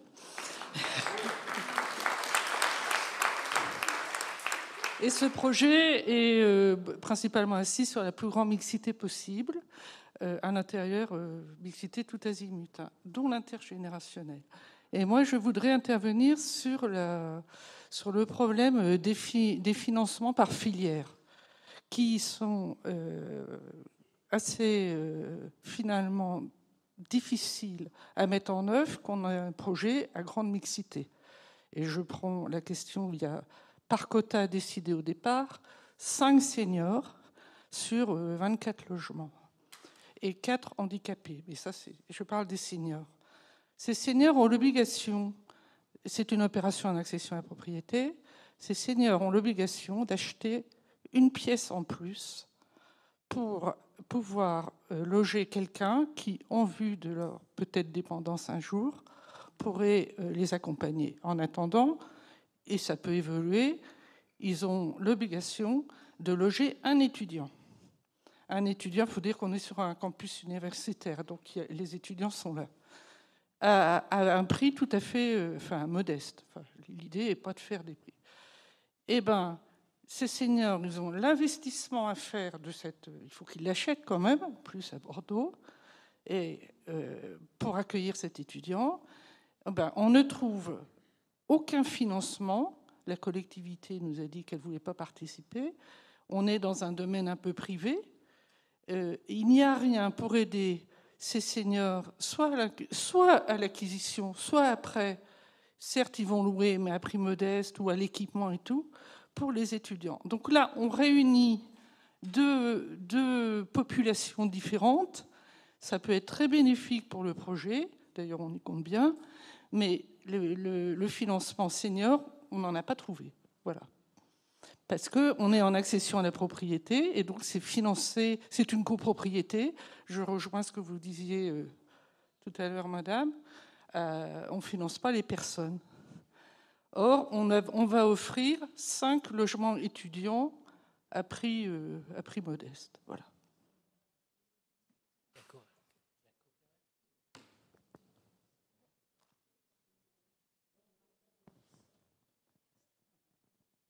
Bonjour, je suis Lucienne Brissot et je fais partie du groupe Habitants Autrement à Montpellier. C'est un habitat participatif. Notre projet est un projet d'habitat participatif locatif senior. Notre projet est parti de la difficulté justement d'intégrer un projet d'habitat participatif parce que trop vieux, et également de la difficulté de trouver un terrain, de partir de construire, etc. On s'est dit, on va faire simple, court, on veut être en location, et pour préserver l'intergénérationnel, eh ben, notre projet va s'inscrire dans un immeuble. Comme ça, on retrouvera l'intergénérationnel. Donc, le projet, c'est de réserver une dizaine de logements pour un groupe senior. Bon, le groupe actuel, on est une quinzaine. Maintenant, ça fait plus de 6 ans qu'on travaille là-dessus. Et donc, le groupe va de 58 ans à 85 ans. Donc, on a déjà 2 générations. Et donc, c'est de partir en location. Et on s'est dit, ben, c'est très simple, on loue, on va faire ça en 2 temps, 3 mouvements.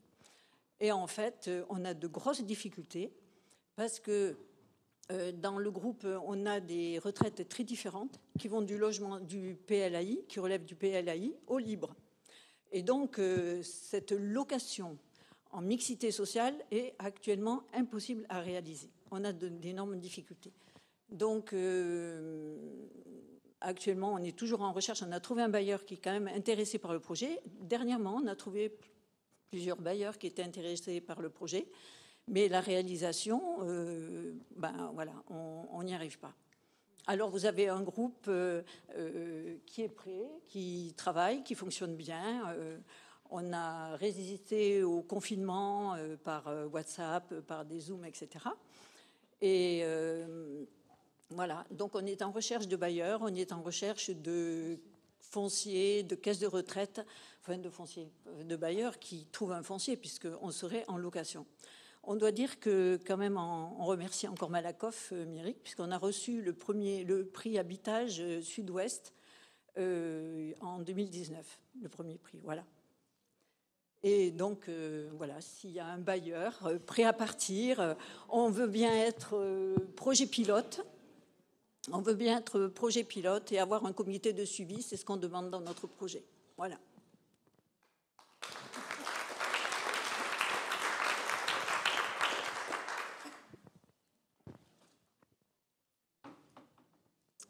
Bonjour, Francis Bermond, je fais partie du groupe de Cachan. On est un SCIA, on va démarrer les travaux, on a déjà mis le champagne au frais. Donc, je voulais savoir si en tant que SCIA, dans le groupe, il y aura un tiers de personnes retraitées, on peut, pour les aménagements intérieurs, faire appel à des organismes comme les vôtres, pour être conseillés et peut-être pourquoi pas avoir de la cerise sur le gâteau.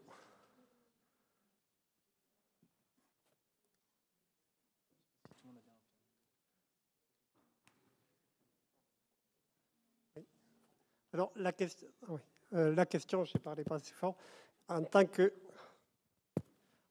SCIA, est-ce que l'on a droit, pour les aménagements intérieurs, uniquement pour les personnes du 3e âge, à être conseillé ou avoir aussi des financements?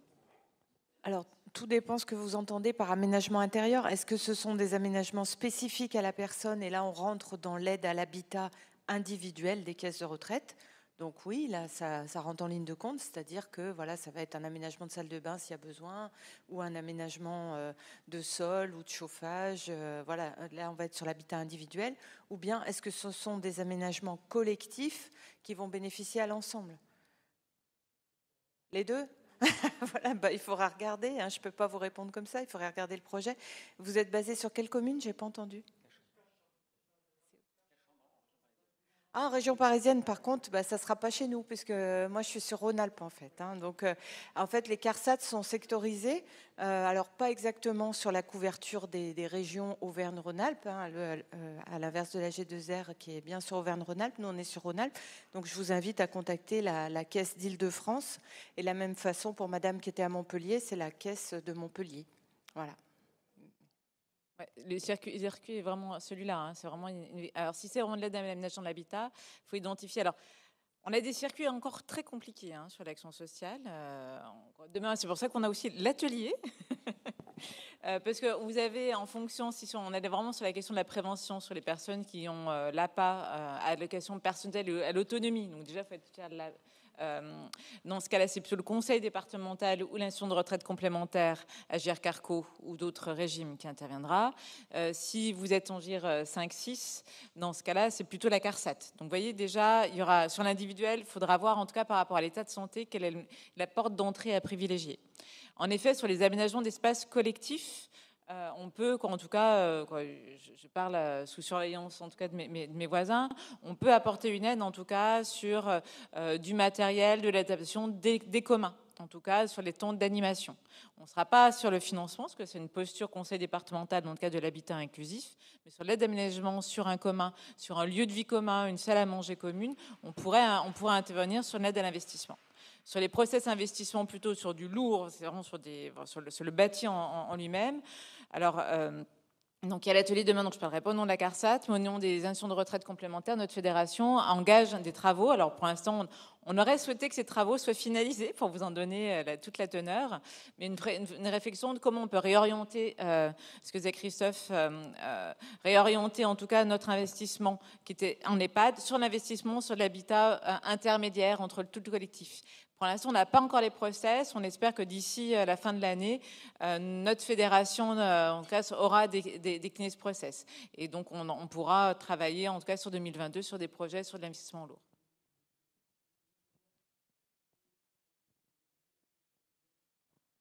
Bonjour, je suis la Maison d'Isis à Montauban et depuis 2014, nous avons un projet qui a été initié et nous étions partants avec un bailleur et la municipalité.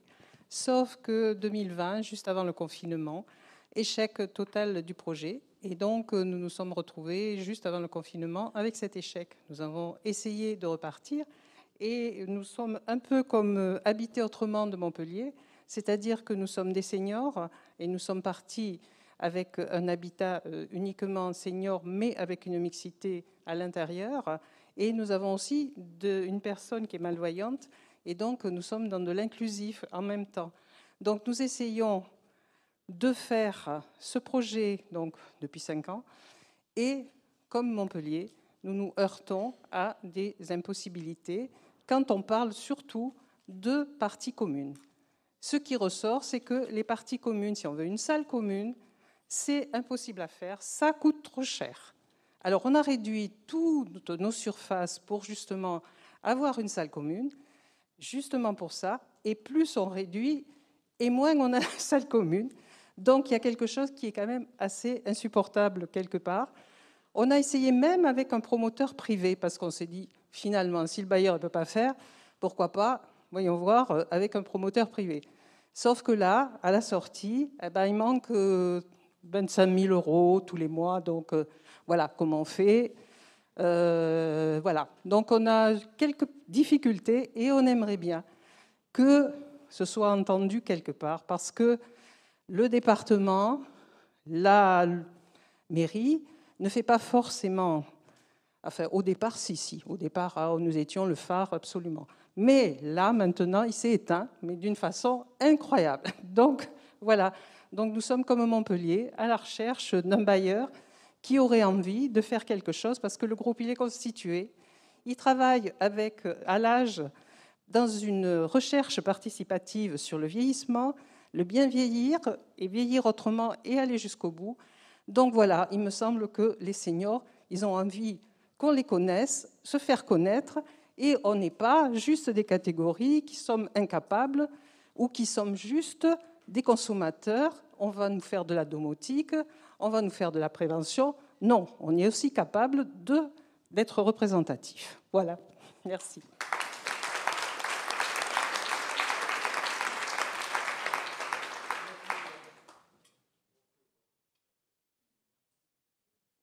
Oui, j'ai participé aux premières MARPA. Ensuite, nous avons essayé dans un groupe du côté de Montpellier, justement, de constituer nous étions une douzaine de personnes, et nous avons demandé au Conseil général de nous donner des terrains. On a choisi des terrains, on a cherché. À chaque fois, ça nous a été refusé. Ensuite, la même chose se produit sur Thorinque en ce moment, c'est-à-dire que un groupe pensait trouver quelque chose, un terrain.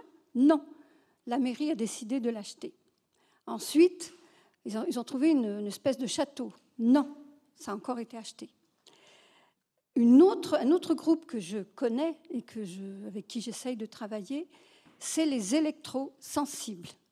Effectivement, nous avons des handicaps, et des handicaps maintenant qui sont particuliers, les gens qui ne peuvent pas supporter les ondes.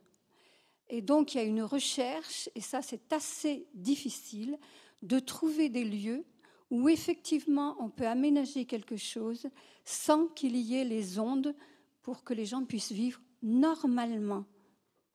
Voilà.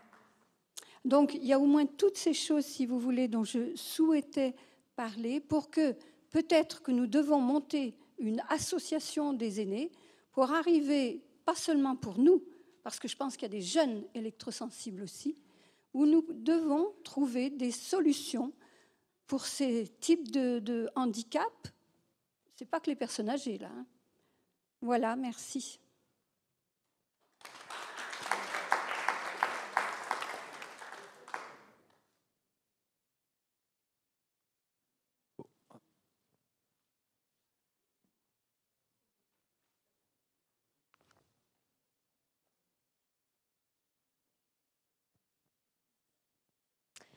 Oui, bonjour à tous. Alors, je suis Carole Samuel, je suis accompagnatrice de projet d'habitat participatif et j'accompagne un groupe de futurs habitants, il y en a 2 derrière moi, qui souhaitent vieillir ensemble. Voilà, donc c'est pas particulièrement pour eux que je pose ma question. En fait, ma question, c'était, je pense, plutôt pour Nathalie Vosges, la CARSAT. J'ai bien compris que du coup, il n'y a pas que la question du financement, et j'en suis ravie, parce que c'est un vrai sujet, le financement, mais il y a aussi d'autres choses. Donc moi, je me pose la question je voudrais bien plus de précision sur qu'est-ce que vous pouvez apporter au groupe d'habitat participatif inclusif qui s'intéresse à la question du vieillissement. Moi, je me demande si vous nous accompagnez donc, sur la définition au-delà du financement des spécificités architecturales adapté donc au vieillissement, c'est un vrai sujet. Moi, par exemple, je ne sais pas du tout ce qu'il faut choisir de mettre dans les logements ou pas par rapport à ce sujet-là. Est-ce que vous nous accompagnez dans la définition aussi du partenariat qu'il peut y avoir entre des soignants qui travailleraient dans ce cadre-là, inventer peut-être des modèles innovants comme la coopérative Busendorf, peut-être, je ne sais pas si vous connaissez, en Allemagne. Et également aussi, en écoutant les témoignages, j'irai pas en demander trop parce qu'on arrive à la fin, mais puis c'est peut-être un peu personnel, mais comment en fait on peut se former en tant que futur habitant pour accueillir les différentes situations de déficience psychique et physique, voilà, pour peut-être mieux connaître les maladies, pour mieux s'accompagner. Enfin, on a entendu ça dans les témoignages. Voilà, donc je voulais bien qu'on puisse peut-être en savoir plus sur ce en quoi vous pouvez aider les personnes là-dessus. Alors, en fait, sur votre dernière question, comment accompagner? Non, là, on ne saura pas faire, hein, clairement. C'est vraiment de l'accompagnement de projet, c'est-à-dire qu'on va faire en sorte que votre projet colle à notre cahier des charges. Donc, par rapport à ce qui a été dit, justement, nous, on veut qu'il y ait une salle commune avec justement un projet de vie sociale qui soit vraiment construit entre les résidents et qui soit aussi ouvert sur l'extérieur. Voilà, il ne s'agit pas de financer des logements où chacun est chez soi et où rien ne se passe entre les habitants. Donc ça, c'est une première chose. Et, on va aussi regarder quel est l'environnement de la structure. Est-ce qu'il y a des commerces à proximité, des transports pour que les personnes puissent sortir, voilà, qu'elles ne soient pas non plus confinées, centralisées. Confinées, ce n'est pas un bon mot dans le contexte actuel, mais je veux dire qu'elle ne soit pas enfermée dans un secteur et qu'elle ne puisse pas avoir cette vie à l'extérieur. Également, faire en sorte qu'il y ait des prestations de qualité avec des tarifs abordables pour que tout un chacun puisse, qui souhaite entrer, puisse venir se loger. Donc voilà, il y a tout plein de conditions. Alors, je ne sais pas si demain, du coup, je suis là aussi demain après-midi. Il y a un atelier spécifique justement sur ce sujet, sur l'accompagnement de la CARSAT, AG2R et Malakoff. Donc, on sera là à nouveau tous les 3 organismes. Et on va rentrer justement dans le concret. Alors, je crois qu'il est complet. Il y avait 30 places. Mais s'il est enregistré, vous pourrez peut-être le regarder, avoir accès à nos supports. Parce que justement, on va détailler tout ça, en fait, en termes de taux de financement, quelle nature de financement pour quel projet, et puis quel cahier des charges, en fait, pour cet accompagnement. Voilà. Je peux compléter, en tout cas, sur la question de l'adaptation. Vous avez des labels qui existent, qui peuvent être inspirants, en tout cas. Il y a H2S, les habitats H2S, en tout cas, qui sont, en tout cas, vus comme adaptables. Sur l'Agir Carco, vous avez un cahier des charges sur le site Agir Carco Action Sociale, sur le cahier des charges. Alors, il ne faut pas tout prendre en bloc parce qu'il faut s'en inspirer. Il faut que ça colle aux besoins, en fait, des publics, en tout cas, qui retracent, en tout cas, les modalités, le minimal, le maximum qu'on demande en termes d'adaptation ou de préadaptation. Et après, je pense qu'en termes d'ancrage médico-social, ça vaut peut-être la peine, en effet, de contacter soit la CARSAT, soit une action de retraite complémentaire pour travailler avec les acteurs, ouvrir son carnet d'adresses en disant, au-delà du financement, en effet, il y a peut-être tel et tel acteur sur le territoire à aller voir. Je pense que les structures, en tout cas, c'est les filières gérontologiques en local. S'il y a vraiment ce projet d'ancrage médico-social, les structures d'aide à domicile à proximité, quoi, voilà, c'est les premiers, pour moi, c'est les premiers acteurs à contacter en disant qu'est-ce qui existe déjà aujourd'hui, en tout cas sur le territoire potentiellement ciblé, et quand on arrive à avoir en effet le foncier. Alors, on va prendre une toute dernière question. Si c'est court. Non, monsieur.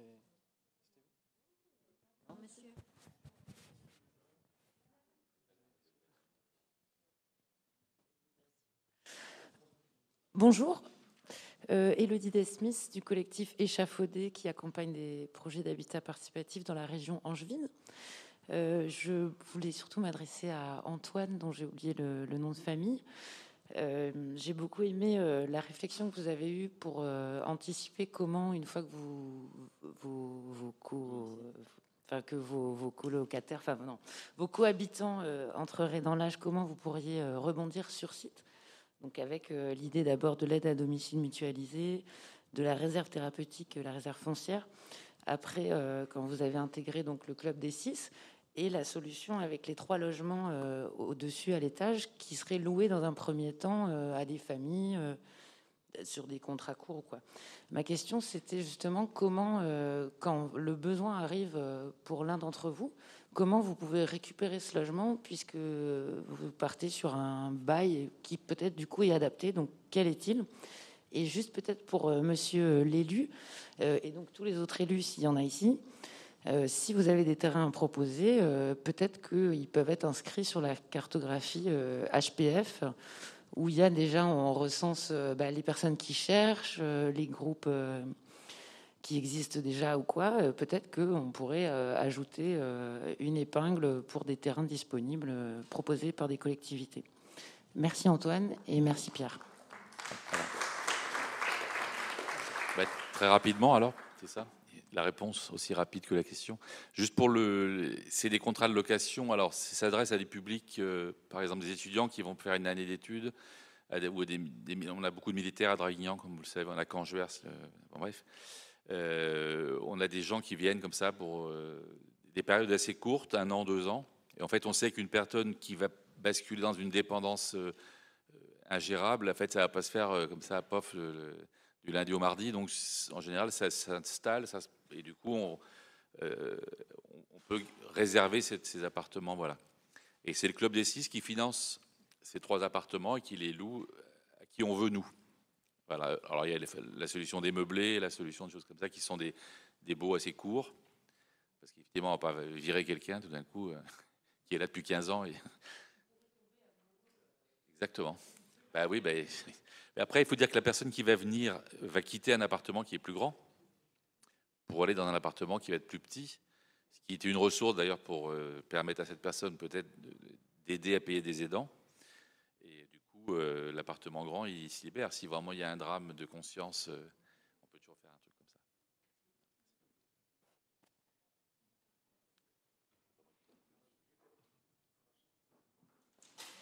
Non, c'est pour faire appuyer sur le bouton hein, pour que ça s'allume. Juste en un mot sur la question de la carto, c'est une très bonne suggestion, c'est tellement bonne que c'est déjà fait. Et depuis quelques semaines, il y a une cartographie des terrains sur le site HPF. Et donc, tous ceux qui ont des terrains qui voudraient proposer l'habitat participatif ou sur tous ceux qui cherchent un terrain peuvent aller sur le site d'HPF et consulter cette cartographie comme elle existe aujourd'hui pour les projets et comme elle existe également pour des personnes qui cherchent des futurs voisins. Donc, il y a 3 cartographies actuellement. Et puis, puisque j'ai le micro, je crois que je vais en profiter pour conclure parce qu'il est 49 et qu'on était censé s'arrêter à 45. Une toute petite question.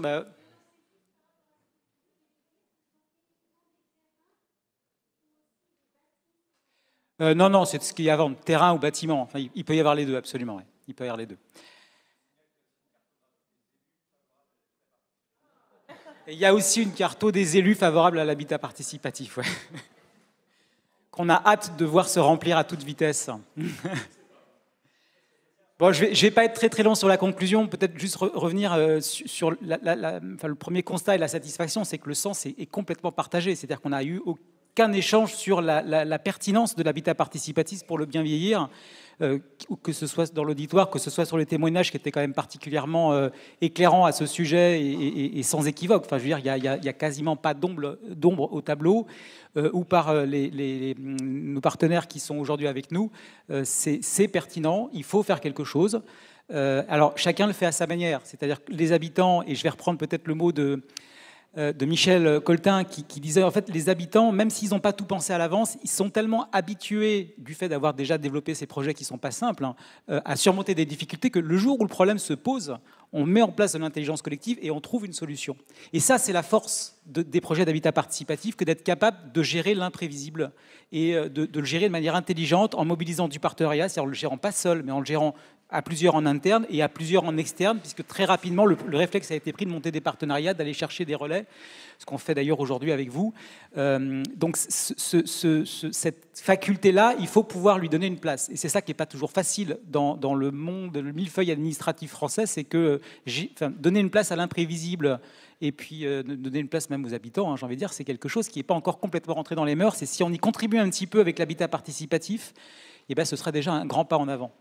On voit également que dans la deuxième partie de cette table ronde, que ça commence quand même à se mettre en ordre de marche. Et c'est vraiment la très bonne nouvelle qui était, quand on a commencé à travailler avec Malakoff Humanis, on n'osait pas espérer qu'un an à peine plus tard, on aurait finalement tous ces représentants des 2 caisses de retraite, caisses complémentaires, et puis de la CARSAT, qui soient autant convaincus que nous du bien fondé du truc et qui se mettent à bouger et qui l'intègrent dans leur réflexion et qui, alors ça se met en place progressivement, mais on sent que on est au début de quelque chose qui va pouvoir de mieux en mieux prendre en compte l'habitat participatif. Mais je ne pourrais pas terminer. Ouais, ça mérite. On peut y aller.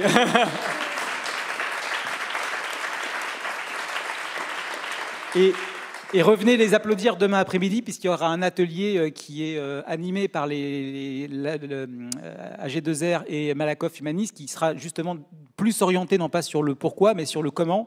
Et la CARSAT, pardon. Et la CARSAT. Donc on aura nous-mêmes intervenants, mais qui rentreront plus dans le détail des moyens et de la manière de pouvoir y contribuer. Mais je ne voudrais pas terminer quand même cette conclusion sans revenir sur cette troisième partie qu'on a eue à travers les échanges. C'est quelle difficulté, quoi. Qu'est-ce que c'est dur. Enfin, je veux dire, il y a quoi, 0 ? Alors 2%, c'est en 2030. en plus. Non, je crois que c'est 0,8% en 2030. C'est même pire que ça. C'est-à-dire qu'aujourd'hui, on en est quand même pas loin. Il n'y en a pas beaucoup qui sont là. Aujourd'hui, ceux qui sont là, c'est des pionniers. Mais c'est des pionniers, ceux qui sortent, qu'est-ce qu'ils en ont envie? Je veux dire, qu'est-ce qu'il y a comme énergie qui est mise derrière? C'est 8 ans, c'est 10 ans, c'est 3 échecs, 4 échecs. On n'arrive pas à rentrer dans les cases. Et ça, il faut l'entendre. C'est-à-dire qu'aujourd'hui, la demande, si on regarde au niveau de la demande et pas au niveau des projets qui sortent, j'avais lu une étude il n'y a pas très longtemps qui voyait que 40% potentiellement des Français pouvaient être intéressés par l'habitat participatif, sans forcément savoir ce que c'est. Mais enfin, ça veut dire quand même que la demande, elle est là. Que s'il y en a aussi peu aujourd'hui, c'est pas parce qu'il n'y a pas une demande, c'est pas parce que les groupes ils sont pas tout de suite opérationnels, prêts à acheter le terrain, comme demandent parfois certaines collectivités qui sont un peu gourmandes par rapport. On demande aux groupes d'être aussi prêts et aussi réactifs qu'un promoteur immobilier dont c'est le travail, à des personnes qui font ça sur leur temps de loisir, qui sont amateurs, qui gèrent en même temps des tas d'autres trucs et qui découvrent complètement la chose dans un environnement qui n'est pas du tout, qui les attend pas. Donc il y a effectivement besoin d'accompagnement et ça, je pense qu'il faut le redire. Je plaide un peu pour ma chapelle, mais c'est tellement complexe que si on ne veut pas justement réinventer la poudre à chaque fois, il faut pouvoir avoir de l'accompagnement et il faut pouvoir l'apporter à un moment où c'est tellement risqué, parce qu'on sait que les projets sont très longs et qu'ils échouent, qui coûtent quand même cher, qu'il est difficile à prendre en risque par les habitants. Et donc, on n'a aujourd'hui aucun dispositif de financement d'accompagnement pour l'habitat participatif. Donc, on a des groupes qui tâtonnent parce qu'ils n'ont pas les moyens de se le payer, qu'il n'y a pas non plus énormément d'accompagnateurs et qu'il faut pouvoir le faire. Donc ça fait partie notamment des points qu'on n'a pas abordés, mais qui, je pense, doivent être intégrés dans les réflexions sur les pistes d'accompagnement. Et puis le dernier point, et je terminerai là-dessus, c'est qu'il y a un grand absent, en fait, et puis il est absent ce matin, et il est absent aujourd'hui, c'est l'État. Je veux dire que l'État, pour l'instant, se fout de notre gueule. Il ne nous entend pas. Et qu'en France, dans le pays centralisé dans lequel on est, si l'État n'est pas un minimum aux côtés pour favoriser, ne serait-ce que pour donner un signal de politique publique. Il l'a fait avec la loi Allure, qui n'a pas du tout marché comme loi, parce qu'on n'a toujours aucune société loi Allure qui existe aujourd'hui depuis 2014. Mais en termes de signal politique, ça a quand même permis qu'on augmente le nombre de projets d'habitat participatif. Donc ne serait-ce qu'avec un signal politique, ça permet d'améliorer les choses. Et puis ensuite, il y a besoin de lever un nombre de leviers absolument incroyable. Et peut-être c'est la dernière chose qui peut être un autre appel qui n'est pas directement dans votre travail opérationnel, mais sur lequel on peut avoir besoin de vous, c'est aidez-nous à faire, puisque vous êtes aussi convaincus que nous, à faire porte-voix, c'est-à-dire la voix des habitants n'est pas entendue. Mais aidez-nous, caisse de retraite, etc., en tant qu'interlocuteur de l'État, à la porter plus haut pour que, effectivement, que l'habitat participatif puisse être un levier pour les seniors, pour le bien vieillir, puis qu'inversement, peut-être que la porte d'entrée senior puisse être un levier au développement de l'habitat participatif. Voilà, je vous remercie.